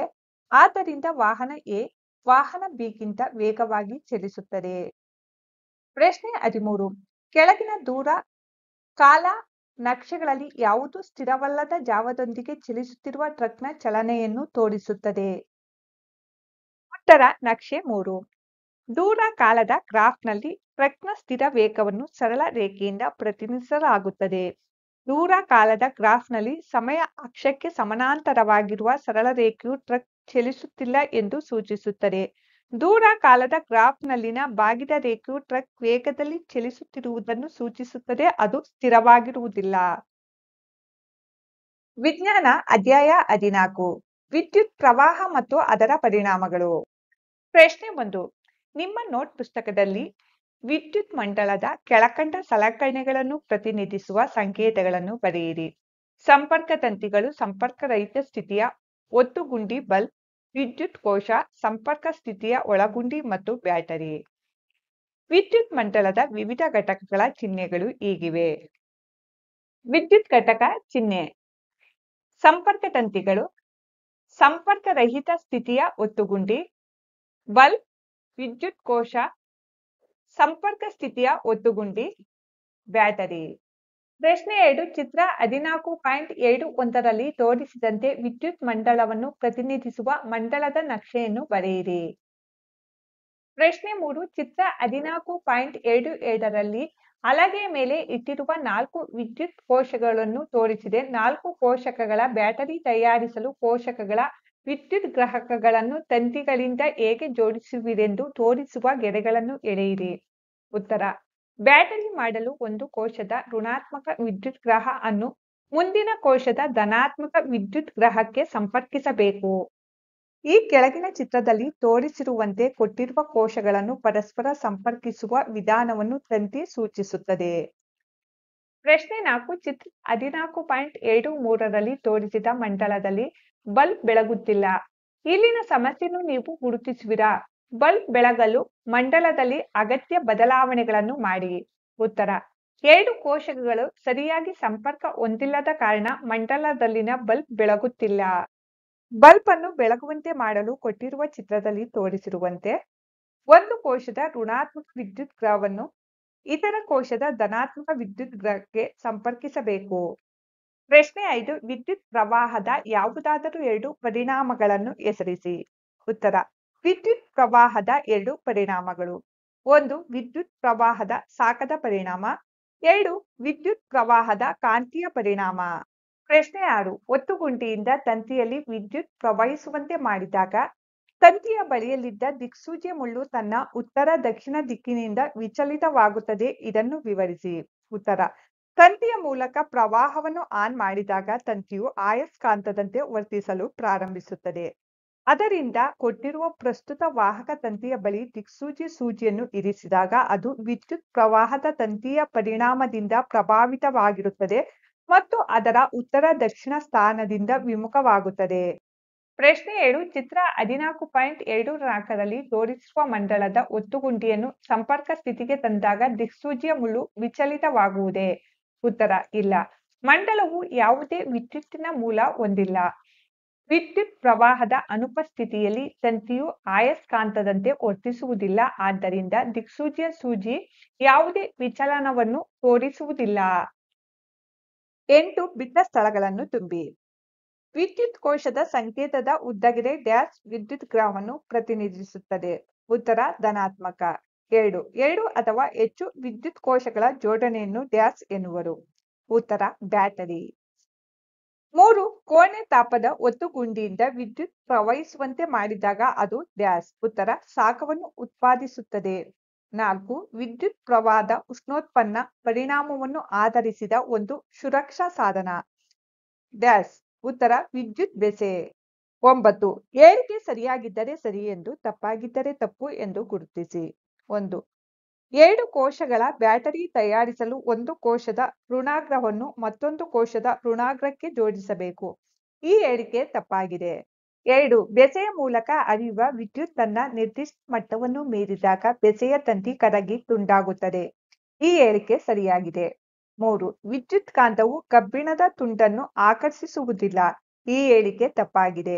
4 ವಿದ್ಯುತ್ ಗಂಟೆಯು ವಿದ್ಯುತ್ ಕಾಂತವನ್ನು ಒಳಗೊಂಡಿದೆ. ಈ ಹೇಳಿಕೆ ಸರಿಯಾಗಿದೆ. ಪ್ರಶ್ನೆ 10 ಕಸದ ರಾಶಿಯಿಂದ ಪ್ಲಾಸ್ಟಿಕ್ ಚೀಲಗಳನ್ನು ಬೇರ್ಪಡಿಸಲು ವಿದ್ಯುತ್ ಕಾಂತವನ್ನು ಬಳಸಬಹುದು ಎಂದು ನೀವು ಆಲೋಚಿಸುವಿರಾ? ವಿವರಿಸಿ. ಉತ್ತರ ಇಲ್ಲ. ವಿದ್ಯುತ್ ಕಾಂತಗಳು ಕಾಂತೀಯ ವಸ್ತುಗಳನ್ನು ಮಾತ್ರ ಆಕರ್ಷಿಸುತ್ತವೆ. ಪ್ಲಾಸ್ಟಿಕ್ ಚೀಲಗಳು ಕಾಂತೀಯವಲ್ಲದ ವಸ್ತುವಾಗಿದ್ದು ವಿದ್ಯುತ್ ಕಾಂತದಿಂದ ಆಕರ್ಷಿತವಾಗುವುದಿಲ್ಲ. ಆದ್ದರಿಂದ ಪ್ಲಾಸ್ಟಿಕ್ ಚೀಲಗಳನ್ನು ಕಸದ ರಾಶಿಯಿಂದ ಬೇರ್ಪಡಿಸಲು ವಿದ್ಯುತ್ ಕಾಂತವನ್ನು ಬಳಸಲಾಗುವುದಿಲ್ಲ. ಪ್ರಶ್ನೆ 11 ನಿಮ್ಮ ಮನೆಯಲ್ಲಿ ವಿದ್ಯುತ್ ದುರಸ್ತಿ ಕಾರ್ಯ ನಡೆಯುವಾಗ ದುರಸ್ತಿ ಮಾಡುವ ವ್ಯಕ್ತಿಯು ಬೆಸೆಯ ಬದಲಾಗಿ ಯಾವುದೋ ಒಂದು ಸಣ್ಣ ತಂತಿಯನ್ನು ಬದಲಾಯಿಸಲು ಮುಂದಾಗುವನು. ಇದಕ್ಕೆ ನೀವು ಒಪ್ಪುವಿರಾ? ನಿಮ್ಮ ಪ್ರತಿಕ್ರಿಯೆಗೆ ಕಾರಣ ನೀಡಿ. ಉತ್ತರ ನಾವು ಎಲೆಕ್ಟ್ರಿಷಿಯನ್ಗೆ ಮನೆಯಲ್ಲಿರುವ ಬೆಸೆ ಅನ್ನು ತುಂಡು ತಂತಿಯಿಂದ ಬದಲಾಯಿಸಲು ಅನುಮತಿಸುವುದಿಲ್ಲ. ಏಕೆಂದರೆ ಪ್ರತಿ ತಂತಿಯನ್ನು ಬೆಸೆ ತಂತುಗಳಾಗಿ ಬಳಸಲಾಗುವುದಿಲ್ಲ. ಬೆಸೆ ತಂತು ಕಡಿಮೆ ಕರಗುವ ಬಿಂದುವನ್ನು ಹೊಂದಿರಬೇಕು. ಸಣ್ಣ ತಂತಿ ದೊಡ್ಡ ಪ್ರಮಾಣದ ಪ್ರವಾಹಕ್ಕೆ ಪ್ರತಿಕ್ರಿಯೆಯಾಗಿ ಕರಗಬಹುದು ಮತ್ತು ಮುರಿಯಬಹುದು.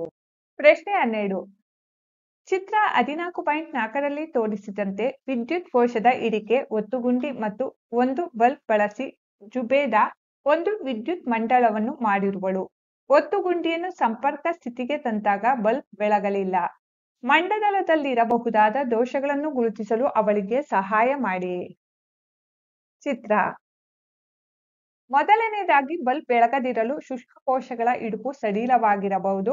ಶುಷ್ಕ ಕೋಶಗಳು ಪರಸ್ಪರ ಸರಿಯಾದ ಸಂಪರ್ಕದಲ್ಲಿರದಿದ್ದರೆ ಮಂಡಲ ಪೂರ್ಣಗೊಳ್ಳುವುದಿಲ್ಲ ಮತ್ತು ಪ್ರವಾಹವು ಮಂಡಲದ ಮೂಲಕ ಹರಿಯುವುದಿಲ್ಲ. ಆದ್ದರಿಂದ ಬಲ್ಬ್ ಬೆಳಗುವುದಿಲ್ಲ.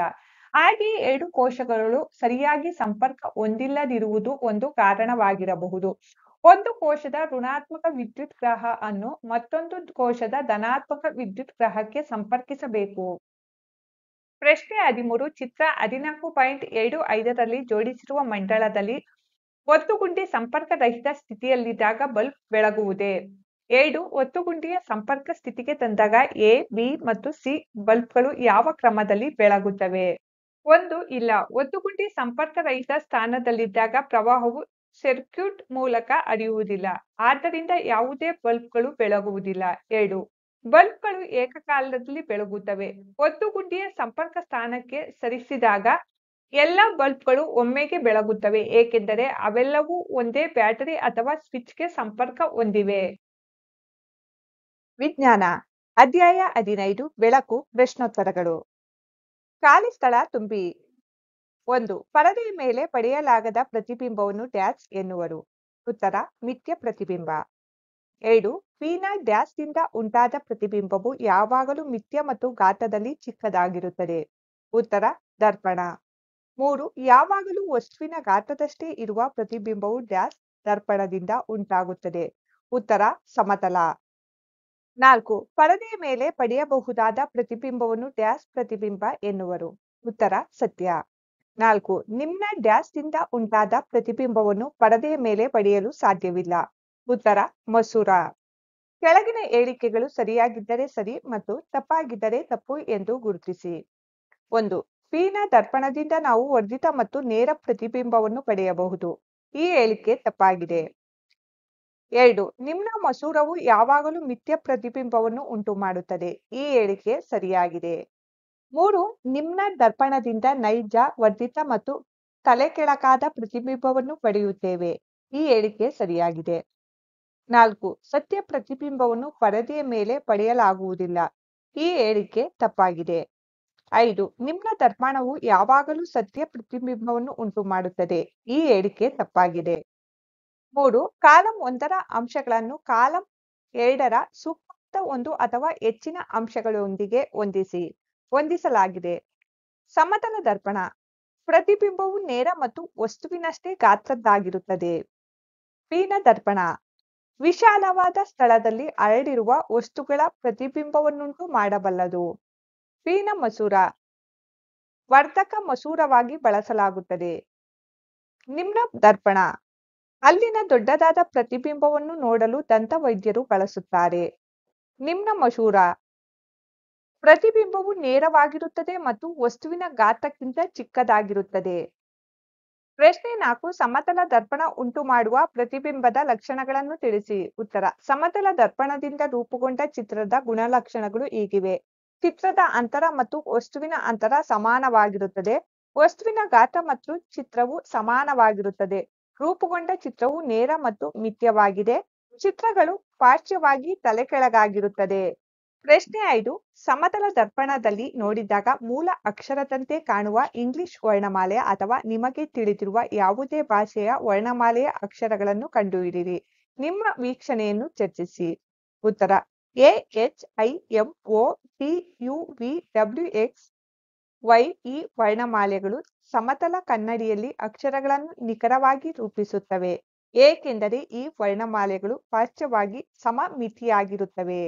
ಪ್ರಶ್ನೆ 6. ಮಿಥ್ಯ ಪ್ರತಿಬಿಂಬ ಎಂದರೇನು? ಮಿಥ್ಯ ಪ್ರತಿಬಿಂಬವು ಉಂಟುಮಾಡುವ ಸಂದರ್ಭವೊಂದನ್ನು ತಿಳಿಸಿ. ಉತ್ತರ.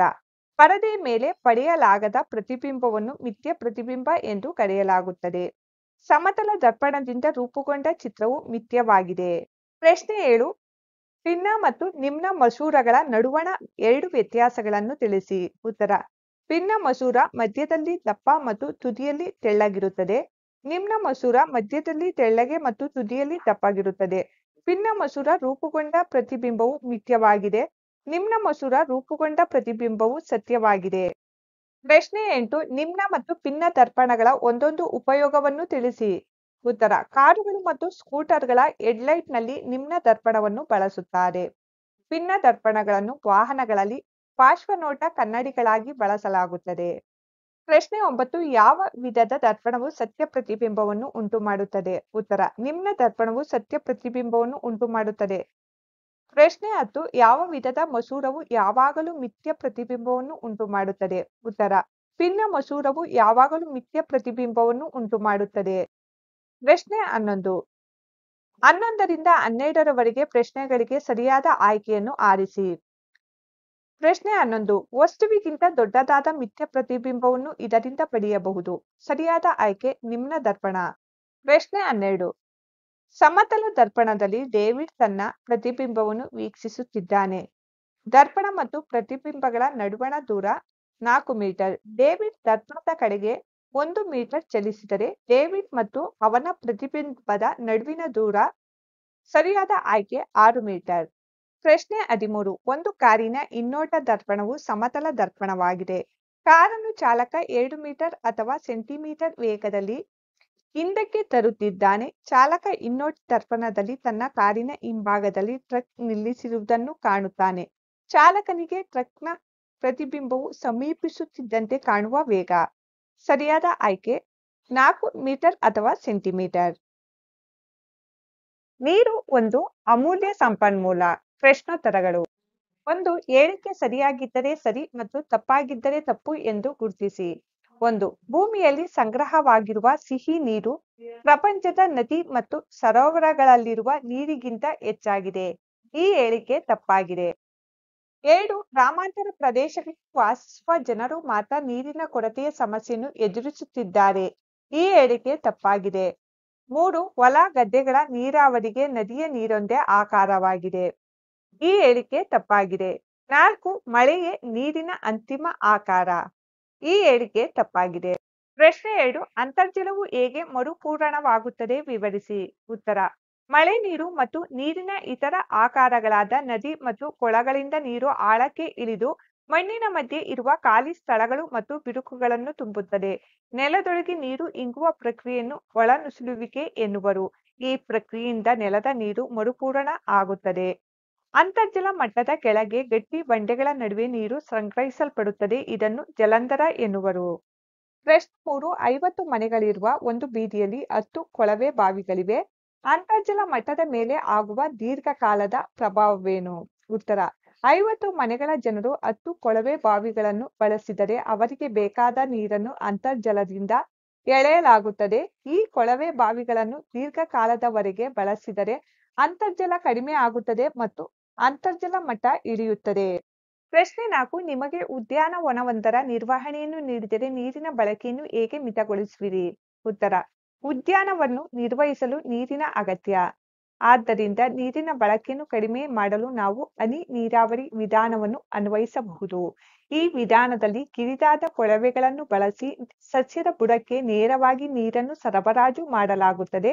ಇದರಿಂದ ನೀರಿನ ನಷ್ಟ ಕಡಿಮೆಯಾಗುತ್ತದೆ. ಪ್ರಶ್ನೆ 5 ಅಂತರ್ಜಲ ಮಟ್ಟವು ಕುಸಿಯಲು ಕಾರಣವಾಗುವ ಅಂಶಗಳನ್ನು ವಿವರಿಸಿ. ಉತ್ತರ ಅಂತರ್ಜಲ ಮಟ್ಟ ಕುಸಿಯಲು ಕಾರಣವಾಗುವ ಅಂಶಗಳು ಹೆಚ್ಚುತ್ತಿರುವ ಜನಸಂಖ್ಯೆ. ಹೆಚ್ಚುತ್ತಿರುವ ಜನಸಂಖ್ಯೆಯ ಪರಿಣಾಮವಾಗಿ ಹೆಚ್ಚುತ್ತಿರುವ ಬೇಡಿಕೆಗಳನ್ನು ಪೂರೈಸಲು ಮನೆಗಳು, ಅಂಗಡಿಗಳು, ರಸ್ತೆಗಳು, ಕಚೇರಿಗಳು, ಪಾದಚಾರಿಗಳು ಮುಂತಾದ ಎಲ್ಲ ಸೌಲಭ್ಯಗಳು ಹೆಚ್ಚಾಗುತ್ತವೆ. ಇದು ಭೂಮಿಗೆ ನೀರು ಹರಿಯಲು ಬೇಕಾದ ತೆರೆದ ಪ್ರದೇಶಗಳನ್ನು ಕಡಿಮೆ ಮಾಡುತ್ತದೆ. ಹೆಚ್ಚುತ್ತಿರುವ ಕೈಗಾರಿಕೆಗಳು. ಕೈಗಾರಿಕೆಗಳ ಉತ್ಪಾದನಾ ಪ್ರಕ್ರಿಯೆಗಳ ಹೆಚ್ಚಿನ ಹಂತಗಳಿಗೆ ನೀರಿನ ಅಗತ್ಯವಿರುತ್ತದೆ. ಕೈಗಾರಿಕೆಗಳ ಸಂಖ್ಯೆಯು ಹೆಚ್ಚಿದರೆ ಅವುಗಳಿಗೆ ಅಗತ್ಯವಿರುವ ನೀರಿನ ಪ್ರಮಾಣವು ಹೆಚ್ಚಾಗುತ್ತದೆ. ಅದರಿಂದ ಕೊಳವೆ ಬಾವಿಗಳ ಮೂಲಕ ನೀರಿನ ಪೂರೈಕೆ ಮಾಡಲಾಗುತ್ತದೆ. ಹಾಗಾಗಿ ಕೈಗಾರಿಕೆಗಳ ಹೆಚ್ಚಳವು ಅಂತರ್ಜಲ ಮಟ್ಟದ ಕ್ಷೀಣತೆಗೆ ಕಾರಣವಾಗುತ್ತದೆ. ಕೃಷಿ ಚಟುವಟಿಕೆಗಳು. ಭಾರತವು ಕೃಷಿ ಪ್ರಧಾನ ದೇಶ ಮತ್ತು ನೀರಿಲ್ಲದೆ ಕೃಷಿ ಅಸಾಧ್ಯ. ಕೃಷಿಗೆ ಅಗತ್ಯವಾದ ನೀರನ್ನು ಮುಖ್ಯವಾಗಿ ಅಂತರ್ಜಲ, ಮಳೆ ನೀರು ಮತ್ತು ಕಾಲುವೆ ನೀರಿನಿಂದ ಬಳಸಿಕೊಳ್ಳಲಾಗುತ್ತದೆ. ಅನೇಕ ಸ್ಥಳಗಳಲ್ಲಿ ಮಳೆಯಾಗದ ಕಾರಣ ಕೃಷಿಯನ್ನು ಸಂಪೂರ್ಣವಾಗಿ ಮಳೆ ನೀರಿನ ಮೇಲೆ ಅವಲಂಬಿಸಲಾಗುವುದಿಲ್ಲ. ಅಲ್ಲದೆ ಕಾಲುವೆ ನೀರು ಕೆಲವು ಸ್ಥಳಗಳಲ್ಲಿ ಮಾತ್ರ ಲಭ್ಯವಿದೆ. ಆದ್ದರಿಂದ ಕೃಷಿ ಚಟುವಟಿಕೆಗಳಿಗೆ ಅಂತರ್ಜಲವು ಮುಖ್ಯ ನೀರಿನ ಮೂಲವಾಗಿದೆ ಮತ್ತು ಇದು ಅಂತರ್ಜಲ ಮಟ್ಟ ಕ್ಷೀಣಿಸಲು ಕಾರಣವಾಗುತ್ತದೆ. 6 ಸೂಕ್ತ ಉತ್ತರಗಳಿಂದ ಖಾಲಿ ಜಾಗಗಳನ್ನು ಭರ್ತಿ ಮಾಡಿ. 1 ಜನರು ಅಂತರ್ಜಲವನ್ನು ಡ್ಯಾಶ್ ಮತ್ತು ಡ್ಯಾಶ್ ಮೂಲಕ ಪಡೆಯುತ್ತಾರೆ. ಉತ್ತರ ಕೊಳವೆ ಬಾವಿಗಳು ಮತ್ತು ಕೈ ಪಂಪ್ಗಳು. 2 ನೀರಿನ 3 ಸ್ಥಿತಿಗಳು ಡ್ಯಾಶ್ ಮತ್ತು ಡ್ಯಾಶ್. ಉತ್ತರ ಘನ, ದ್ರವ ಮತ್ತು ಆವಿ. 3 ಭೂಮಿಯ ನೀರಿನ ಧಾರಕ ಪದರ ಡ್ಯಾಶ್. ಉತ್ತರ ಜಲಗೋಳ. 4 ಭೂಮಿಯೊಳಗೆ ನೀರು ಇಂಗುವ ಪ್ರಕ್ರಿಯೆಯನ್ನು ಡ್ಯಾಶ್ ಎನ್ನುವರು. ಉತ್ತರ ಒಳ ನುಸುಳುವಿಕೆ. 7 ನೀರಿನ ಕೊರತೆ ಉಂಟಾಗಲು ಕೆಳಗಿನವುಗಳಲ್ಲಿ ಯಾವುದೂ ಒಂದು ಕಾರಣವಲ್ಲ. ಸರಿಯಾದ ಆಯ್ಕೆ ಹೆಚ್ಚು ಮಳೆ ಬೀಳುವುದು. 8 ಸರಿಯಾಗಿರುವುದನ್ನು ಆಯ್ಕೆ ಮಾಡಿ. ಒಟ್ಟು ನೀರು. ಸರಿಯಾದ ಆಯ್ಕೆ ವಿಶ್ವಾದ್ಯಂತ ಸ್ಥಿರವಾಗಿ ಉಳಿದಿದೆ. ಪ್ರಶ್ನೆ 9 ಅಂತರ್ಜಲ ಮತ್ತು ಅಂತರ್ಜಲ ಮಟ್ಟವನ್ನು ತೋರಿಸುವ ಚಿತ್ರ ಬರೆಯಿರಿ. ಭಾಗಗಳನ್ನು ಹೆಸರಿಸಿ. ಚಿತ್ರ ಬರೆದು ಭಾಗಗಳನ್ನು ಗುರುತಿಸಲಾಗಿದೆ. ವಿಜ್ಞಾನ ಭಾಗ 2 ಅಧ್ಯಾಯ 17 ಕಾಡುಗಳು ನಮ್ಮ ಜೀವನಾಡಿ. ಪ್ರಶ್ನೋತ್ತರಗಳು. ಈ ಕೆಳಗಿನ ಪ್ರಶ್ನೆಗಳಿಗೆ ಉತ್ತರಿಸಿ. ಪ್ರಶ್ನೆ 1 ಕಾಡು ಬೆಳೆಯಲು ಮತ್ತು ಪುನರುತ್ಪತ್ತಿ ಆಗಲು ಕಾಡಿನಲ್ಲಿ ವಾಸಿಸುವ ಪ್ರಾಣಿಗಳು ಹೇಗೆ ಸಹಾಯ ಮಾಡುತ್ತವೆ ಎಂಬುದನ್ನು ವಿವರಿಸಿ. ಉತ್ತರ ಕಾಡಿನಲ್ಲಿ ವಾಸಿಸುವ ಪ್ರಾಣಿಗಳು ಈ ಕೆಳಗಿನ ವಿಧಾನದಲ್ಲಿ ಕಾಡು ಬೆಳೆಯಲು ಮತ್ತು ಪುನರುತ್ಪಾದಿಸಲು ಸಹಾಯ ಮಾಡುತ್ತವೆ. ಸಸ್ಯಗಳ ಬೀಜಗಳನ್ನು ಹರಡಲು ಪ್ರಾಣಿಗಳು ಸಹಾಯ ಮಾಡುತ್ತವೆ. ಕೊಳೆಯುತ್ತಿರುವ ಪ್ರಾಣಿಗಳ ಸಗಣಿ ಸಸ್ಯಗಳು ಬೆಳೆಯಲು ಪೋಷಕಾಂಶಗಳನ್ನು ಒದಗಿಸುತ್ತದೆ. ಸೂಕ್ಷ್ಮ ಜೀವಿಗಳು ಸತ್ತ ಸಸ್ಯ ಮತ್ತು ಪ್ರಾಣಿಗಳನ್ನು ಹ್ಯೂಮನ್ಸ್ ಆಗಿ ಪರಿವರ್ತಿಸುತ್ತವೆ. ಪ್ರಶ್ನೆ 2 ಕಾಡುಗಳು ಪ್ರವಾಹವನ್ನು ಹೇಗೆ ತಡೆಗಟ್ಟುತ್ತವೆ ಎಂಬುದನ್ನು ವಿವರಿಸಿ. ಉತ್ತರ ಅರಣ್ಯವು ನೀರಿನ ನೈಸರ್ಗಿಕ ಹೀರಿಕೊಳ್ಳುವಿಕೆಯಾಗಿ ಕಾರ್ಯನಿರ್ವಹಿಸುತ್ತದೆ. ಇದು ಮಳೆ ನೀರನ್ನು ಹರಿಯುವಂತೆ ಮಾಡುತ್ತದೆ. ಮರಗಳ ಅನುಪಸ್ಥಿತಿ ಮಳೆ ನೀರು ನೇರವಾಗಿ ನೆಲಕ್ಕೆ ಬಿದ್ದು ಪ್ರವಾಹಕ್ಕೆ ಕಾರಣವಾಗುತ್ತಿತ್ತು. ಆದರೆ ಕಾಡುಗಳಲ್ಲಿ ಮರಗಳು ಇರುವುದರಿಂದ ಮಳೆ ನೀರು ನೇರವಾಗಿ ನೆಲಕ್ಕೆ ಬಡಿಯುವುದಿಲ್ಲ. ನಿಧಾನವಾಗಿ ನೆಲಕ್ಕೆ ಬಡಿಯುತ್ತದೆ. ಹಾಗೆಯೇ ಮರ ಬೇರು ಮಣ್ಣನ್ನು ಹಿಡಿದಿಟ್ಟುಕೊಳ್ಳುತ್ತದೆ. ಇದರಿಂದ ಮಣ್ಣು ಸುಲಭವಾಗಿ ಕೊಚ್ಚಿ ಹೋಗುವುದಿಲ್ಲ. ಈ ರೀತಿಯಾಗಿ ಕಾಡುಗಳು ಪ್ರವಾಹವನ್ನು ತಡೆಗಟ್ಟುತ್ತವೆ. ಪ್ರಶ್ನೆ 3. ವಿಘಟಕಗಳೆಂದರೇನು? ಅವುಗಳಲ್ಲಿ ಯಾವುದಾದರೂ ಎರಡನ್ನು ಹೆಸರಿಸಿ. ಕಾಡಿನಲ್ಲಿ ಅವು ಏನು ಮಾಡುತ್ತವೆ? ಉತ್ತರ. ಸತ್ತ ಸಸ್ಯಗಳು ಮತ್ತು ಪ್ರಾಣಿಗಳನ್ನು ಹ್ಯೂಮನ್ಸ್ ಆಗಿ ಪರಿವರ್ತಿಸುವ ಸೂಕ್ಷ್ಮ ಜೀವಿಗಳನ್ನು ವಿಘಟಕಗಳು ಎಂದು ಕರೆಯಲಾಗುತ್ತದೆ. ಅವುಗಳೆಂದರೆ ಬ್ಯಾಕ್ಟೀರಿಯಾ ಮತ್ತು ಶಿಲೀಂಧ್ರಗಳು.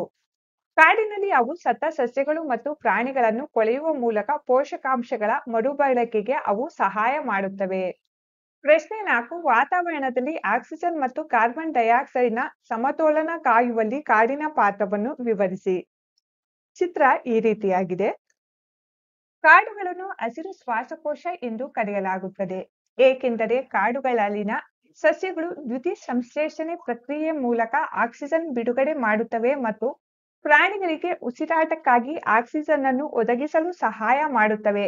ಪ್ರಾಣಿಗಳು ಬಿಡುಗಡೆ ಮಾಡುವ ಇಂಗಾಲದ ಡೈಆಕ್ಸೈಡ್ ಅನ್ನು ಸಸ್ಯಗಳು ಆಹಾರ ತಯಾರಿಕೆಗೆ ಬಳಸಿಕೊಳ್ಳುತ್ತವೆ. ಈ ರೀತಿಯಾಗಿ ವಾತಾವರಣದಲ್ಲಿ ಆಕ್ಸಿಜನ್ ಮತ್ತು ಇಂಗಾಲದ ಡೈಆಕ್ಸೈಡ್ ಸಮತೋಲನವನ್ನು ಕಾಪಾಡಿಕೊಳ್ಳಲು ಕಾಡುಗಳು ಸಹಾಯ ಮಾಡುತ್ತವೆ. ಪ್ರಶ್ನೆ 5. ಕಾಡಿನಲ್ಲಿ ಯಾವುದು ವ್ಯರ್ಥವಲ್ಲ, ಏಕೆ ವಿವರಿಸಿ. ಉತ್ತರ. ಕಾಡಿನಲ್ಲಿ ಯಾವುದೇ ತ್ಯಾಜ್ಯವಿಲ್ಲ, ಏಕೆಂದರೆ ಉತ್ಪತ್ತಿಯಾದ ತ್ಯಾಜ್ಯ ಜೈವಿಕ ವಿಘಟನೀಯವಾಗಿದೆ. ಇದು ಸೂಕ್ಷ್ಮ ಜೀವಿಗಳ ಕ್ರಿಯೆಯಿಂದ ಹ್ಯೂಮನ್ಸ್ ಆಗಿ ಪರಿವರ್ತನೆಗೊಳ್ಳುತ್ತದೆ. ಪ್ರಶ್ನೆ 6. ಕಾಡಿನಿಂದ ದೊರಕುವ 5 ಉತ್ಪನ್ನಗಳನ್ನು ಹೆಸರಿಸಿ. ಉತ್ತರ. ಔಷಧಿಗಳು, ಮಸಾಲೆಗಳು, ಮರ, ಕಾಗದ, ಅಂಟು. 7. ಬಿಟ್ಟ ಸ್ಥಳ ತುಂಬಿ. 1. ಕೀಟಗಳು, ಚಿಟ್ಟೆಗಳು, ಜೇನು ನೊಣಗಳು ಮತ್ತು ಪಕ್ಷಿಗಳು ಹೂ ಬಿಡುವ ಸಸ್ಯಗಳ ಡ್ಯಾಶ್ ಸಹಾಯ ಮಾಡುತ್ತವೆ. ಉತ್ತರ. ಪರಾಗಸ್ಪರ್ಶ ಕ್ರಿಯೆಗೆ. 2. ಕಾಡು ಡ್ಯಾಶ್ ಮತ್ತು ಡ್ಯಾಶ್ ಅನ್ನು ಶುದ್ಧೀಕರಿಸುತ್ತದೆ. ಉತ್ತರ. ನೀರು ಮತ್ತು ಗಾಳಿ. 3. ಮೂಲಿಕೆಗಳು ಕಾಡಿನಲ್ಲಿ ಡ್ಯಾಶ್ ಸ್ತರವನ್ನು ಪ್ರತಿನಿಧಿಸುತ್ತವೆ. ಉತ್ತರ. ಕೆಳ. 4. ಕೊಳೆಯುತ್ತಿರುವ ಎಲೆಗಳು ಮತ್ತು ಪ್ರಾಣಿಗಳ ಇಕ್ಕೆಗಳು ಕಾಡಿನಲ್ಲಿ ಡ್ಯಾಶ್ ಅನ್ನು ಸಮೃದ್ಧಿಗೊಳಿಸುತ್ತವೆ. ಉತ್ತರ. ಮಣ್ಣನ್ನು.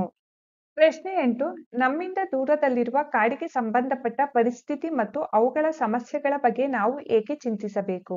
ಉತ್ತರ. ಕಾಡುಗಳಿಗೆ ಸಂಬಂಧಿಸಿದ ವಿಷಯಗಳ ಬಗ್ಗೆ ನಾವು ಜಾಗರೂಕರಾಗಿರಲು ವಿವಿಧ ಕಾರಣಗಳಿವೆ.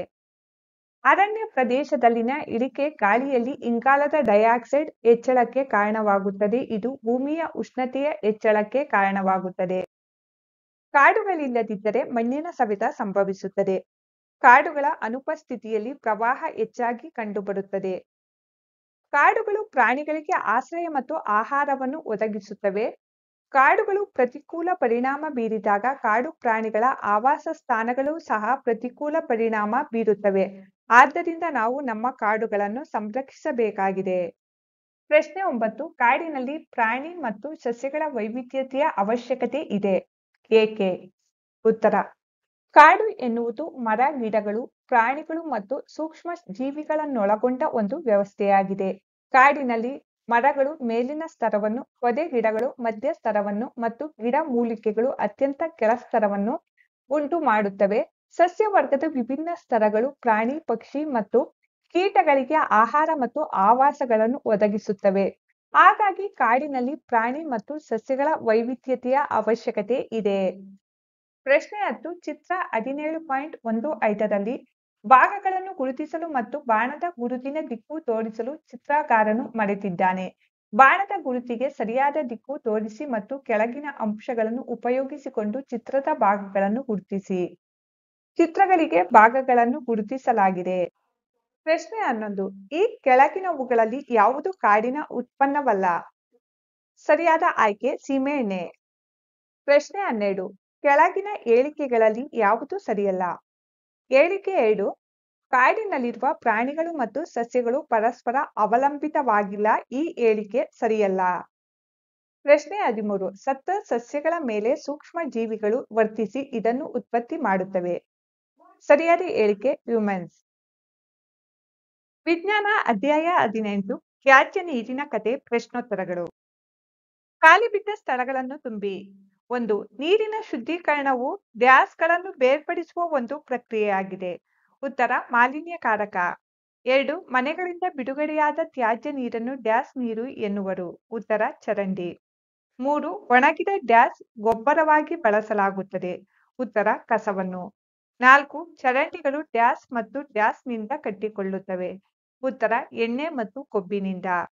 ಪ್ರಶ್ನೆ 2 ಚರಂಡಿ ನೀರು ಎಂದರೇನು? ಸಂಸ್ಕರಿಸಿದ ಚರಂಡಿ ನೀರನ್ನು ನದಿ ಮತ್ತು ಸಮುದ್ರಗಳಿಗೆ ಬಿಡುವುದು ಹಾನಿಕಾರಕ ಏಕೆ ವಿವರಿಸಿ? ಉತ್ತರ ಮನೆ, ಕೈಗಾರಿಕೆ, ಆಸ್ಪತ್ರೆ, ಕಚೇರಿ ಮತ್ತು ಇತರೆ ಬಳಕೆಗಳಿಂದ ಹೊರಬರುವ ತ್ಯಾಜ್ಯ ನೀರನ್ನು ಚರಂಡಿ ನೀರು ಎನ್ನುವರು. ಚರಂಡಿ ನೀರು ರೋಗವನ್ನು ಉಂಟುಮಾಡುವ ಬ್ಯಾಕ್ಟೀರಿಯಾ ಮತ್ತು ಇತರ ಸೂಕ್ಷ್ಮ ಜೀವಿಗಳು ಸೇರಿದಂತೆ ವಿವಿಧ ಮಾಲಿನ್ಯಕಾರಕಗಳನ್ನು ಹೊಂದಿರುತ್ತದೆ. ಸಂಸ್ಕರಿಸಿದ ಚರಂಡಿ ನೀರನ್ನು ನದಿಗಳು ಮತ್ತು ಸಮುದ್ರಗಳಿಗೆ ಬಿಟ್ಟರೆ ನಂತರ ನದಿಗಳು ಮತ್ತು ಸಮುದ್ರಗಳಲ್ಲಿನ ನೀರು ಸಹ ಕಲುಷಿತಗೊಳ್ಳುತ್ತದೆ. ಈ ಕಲುಷಿತ ನೀರನ್ನು ಕುಡಿಯಲು ಬಳಸಿದರೆ ಅದು ಕಾಲರಾ, ಟೈಫಾಯ್ಡ್, ಭೇದಿ ಮುಂತಾದ ಕಾಯಿಲೆಗಳಿಗೆ ಕಾರಣವಾಗಬಹುದು. ಅದು ಜಲಚರಗಳ ಸಾವಿಗೂ ಕಾರಣವಾಗಬಹುದು. ಅದಕ್ಕಾಗಿ ಸಂಸ್ಕರಿಸಿದ ಚರಂಡಿ ನೀರನ್ನು ನದಿಗಳು ಮತ್ತು ಸಮುದ್ರಗಳಲ್ಲಿ ಬಿಡುವುದು ಹಾನಿಕಾರಕವಾಗಿದೆ.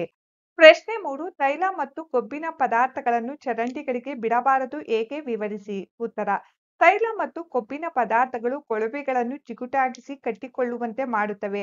ತೆರೆದ ಚರಂಡಿಗಳಲ್ಲಿ ಕೊಬ್ಬಿನ ಪದಾರ್ಥಗಳು ಮಣ್ಣಿನ ರಂಧ್ರಗಳನ್ನು ತಡೆದು ನೀರಿನ ಸೋಸುವಿಕೆಯ ಸಾಮರ್ಥ್ಯವನ್ನು ಕಡಿಮೆಗೊಳಿಸುತ್ತವೆ. ಹಾಗಾಗಿ ತೈಲ ಮತ್ತು ಕೊಬ್ಬಿನ ಪದಾರ್ಥಗಳನ್ನು ಚರಂಡಿಗಳಿಗೆ ಬಿಡಬಾರದು. ಪ್ರಶ್ನೆ 4 ತ್ಯಾಜ್ಯ ನೀರಿನಿಂದ ಸ್ವಚ್ಛ ನೀರನ್ನು ಪಡೆಯಲು ಅನುಸರಿಸುವ ಹಂತಗಳನ್ನು ವಿವರಿಸಿ. ಉತ್ತರ ತ್ಯಾಜ್ಯ ನೀರನ್ನು ಸರಳುಗಳ ಪರದೆಯ ಮೂಲಕ ಹಾಯಿಸಲಾಗುತ್ತದೆ.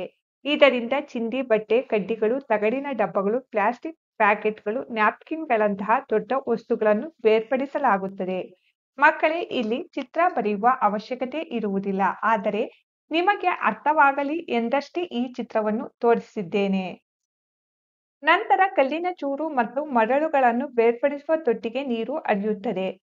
ಮರಳು, ಕಲ್ಲಿನ ಚೂರು ಮತ್ತು ಜೆಲ್ಲಿ ಕಲ್ಲುಗಳನ್ನು ತಳದಲ್ಲಿ ಉಳಿಯುವಂತೆ ಮಾಡಲು ಒಳಬರುವ ತ್ಯಾಜ್ಯ ನೀರಿನ ರಭಸವನ್ನು ಕಡಿಮೆ ಮಾಡಲಾಗುತ್ತದೆ. ನಂತರ ನೀರನ್ನು ಮಧ್ಯಭಾಗದಲ್ಲಿ ಇಳಿಜಾರಿನಂತಿರುವ ದೊಡ್ಡ ತೊಟ್ಟಿಯಲ್ಲಿ ನಿಲ್ಲುವಂತೆ ಮಾಡಲಾಗುತ್ತದೆ. ಚರಟದಂಥ ಘನ ಪದಾರ್ಥಗಳು ತಳದಲ್ಲಿ ಉಳಿಯುತ್ತದೆ. ಅನಂತರ ಅದನ್ನು ಕೆರೆಯುವ ಸಾಧನದಿಂದ ಬೇರ್ಪಡಿಸಲಾಗುತ್ತದೆ. ಇದು ಕೆಸರು ಅಥವಾ ರಾಡಿ ಆಗಿರುತ್ತದೆ. ತೈಲ ಮತ್ತು ಗ್ರೀಸ್‌ನಂತಹ ತೇಲುವ ಪದಾರ್ಥಗಳನ್ನು ಜಾಲರಿಯಿಂದ ತೆಗೆಯಲಾಗುತ್ತದೆ. ಈಗ ದೊರೆತ ನೀರನ್ನು ತಿಳಿಯಾದ ನೀರು ಎನ್ನುವರು. ತಿಳಿ ನೀರಿನೊಳಗೆ ವಾಯುವಿಕೆ ಬ್ಯಾಕ್ಟೀರಿಯಾ ಬೆಳೆಯುವಂತೆ ಮಾಡಲು ಗಾಳಿಯನ್ನು ಊದಲಾಗುತ್ತದೆ. ತಿಳಿ ನೀರಿನಲ್ಲಿ ಇನ್ನೂ ಉಳಿದಿರುವ ಮಾನವ ತ್ಯಾಜ್ಯ, ಆಹಾರ ತ್ಯಾಜ್ಯ, ಸೊಪ್ಪು ಮತ್ತು ಇತರೆ ಅನಗತ್ಯ ಪದಾರ್ಥಗಳನ್ನು ಬ್ಯಾಕ್ಟೀರಿಯಾಗಳು ಸೇವಿಸುತ್ತವೆ. ನೀರನ್ನು ವಿತರಣಾ ವ್ಯವಸ್ಥೆಗೆ ಬಿಡುಗಡೆ ಮಾಡುವ ಮೊದಲು ಕ್ಲೋರಿನ್ ಮತ್ತು ಓಝೋನ್ಗಳನ್ನು ನೀರಿನ ಸೋಂಕು ನಿವಾರಕವಾಗಿ ಬಳಸುತ್ತಾರೆ. ಪ್ರಶ್ನೆ 5 ಕೆಸರು ಎಂದರೇನು? ಇದನ್ನು ಹೇಗೆ ಸಂಸ್ಕರಿಸಲಾಗುತ್ತದೆ ವಿವರಿಸಿ. ಉತ್ತರ ಕೊಳಚೆ ನೀರನ್ನು ಸಂಸ್ಕರಿಸುವಾಗ ಮಲದಂತಹ ಘನ ವಸ್ತುಗಳು ಕೆಳಭಾಗದಲ್ಲಿ ನೆಲೆಗೊಳ್ಳುತ್ತವೆ. ಈ ವಸ್ತುವನ್ನು ಕೆಸರು ಎಂದು ಕರೆಯಲಾಗುತ್ತದೆ. ಸ್ಕಿಮ್ಮರ್ ಬಳಸಿ ಕೆಸರನ್ನು ತೆಗೆದು ಅನಂತರ ಟ್ಯಾಂಕ್ಗೆ ವರ್ಗಾಯಿಸಲಾಗುತ್ತದೆ. ಅಲ್ಲಿ ಜೈವಿಕ ಅನಿಲವನ್ನು ಉತ್ಪಾದಿಸಲು ಆಮ್ಲಜನಕ ರಹಿತ ಬ್ಯಾಕ್ಟೀರಿಯಾದಿಂದ ಕೊಳೆಯುತ್ತದೆ. ಪ್ರಶ್ನೆ 6 ಮಾನವನ ಸಂಸ್ಕರಿಸಿದ ಮಲಮೂತ್ರವು ಆರೋಗ್ಯಕ್ಕೆ ಅಪಾಯಕಾರಿ ವಿವರಿಸಿ. ಉತ್ತರ ಸಂಸ್ಕರಿಸಿದ ಮಾನವ ಮಲವಿಸರ್ಜನೆಯು ಆರೋಗ್ಯಕ್ಕೆ ಅಪಾಯಕಾರಿಯಾಗಿದೆ. ಏಕೆಂದರೆ ಇದು ನೀರಿನ ಮಾಲಿನ್ಯ ಮತ್ತು ಭೂ ಮಾಲಿನ್ಯವನ್ನು ಉಂಟು ಮಾಡಬಲ್ಲದು. ಇದರಿಂದ ಭೂಮಿಯ ಮೇಲಿನ ನೀರು ಮತ್ತು ಅಂತರ್ಜಲವು ಮಲಿನಗೊಳ್ಳುತ್ತದೆ. ಅಂತರ್ಜಲವು ಬಾವಿ, ಕೊಳವೆ ಬಾವಿ ಮತ್ತು ಅನೇಕ ನದಿಗಳ ನೀರಿನ ಆಕಾರವಾಗಿದೆ. ಇದು ವಿವಿಧ ರೋಗ ಉಂಟು ಮಾಡುವ ಸೂಕ್ಷ್ಮಾಣು ಜೀವಿಗಳು ಮತ್ತು ಮಾಲಿನ್ಯಕಾರಕಗಳನ್ನು ಒಳಗೊಂಡಿರುತ್ತದೆ.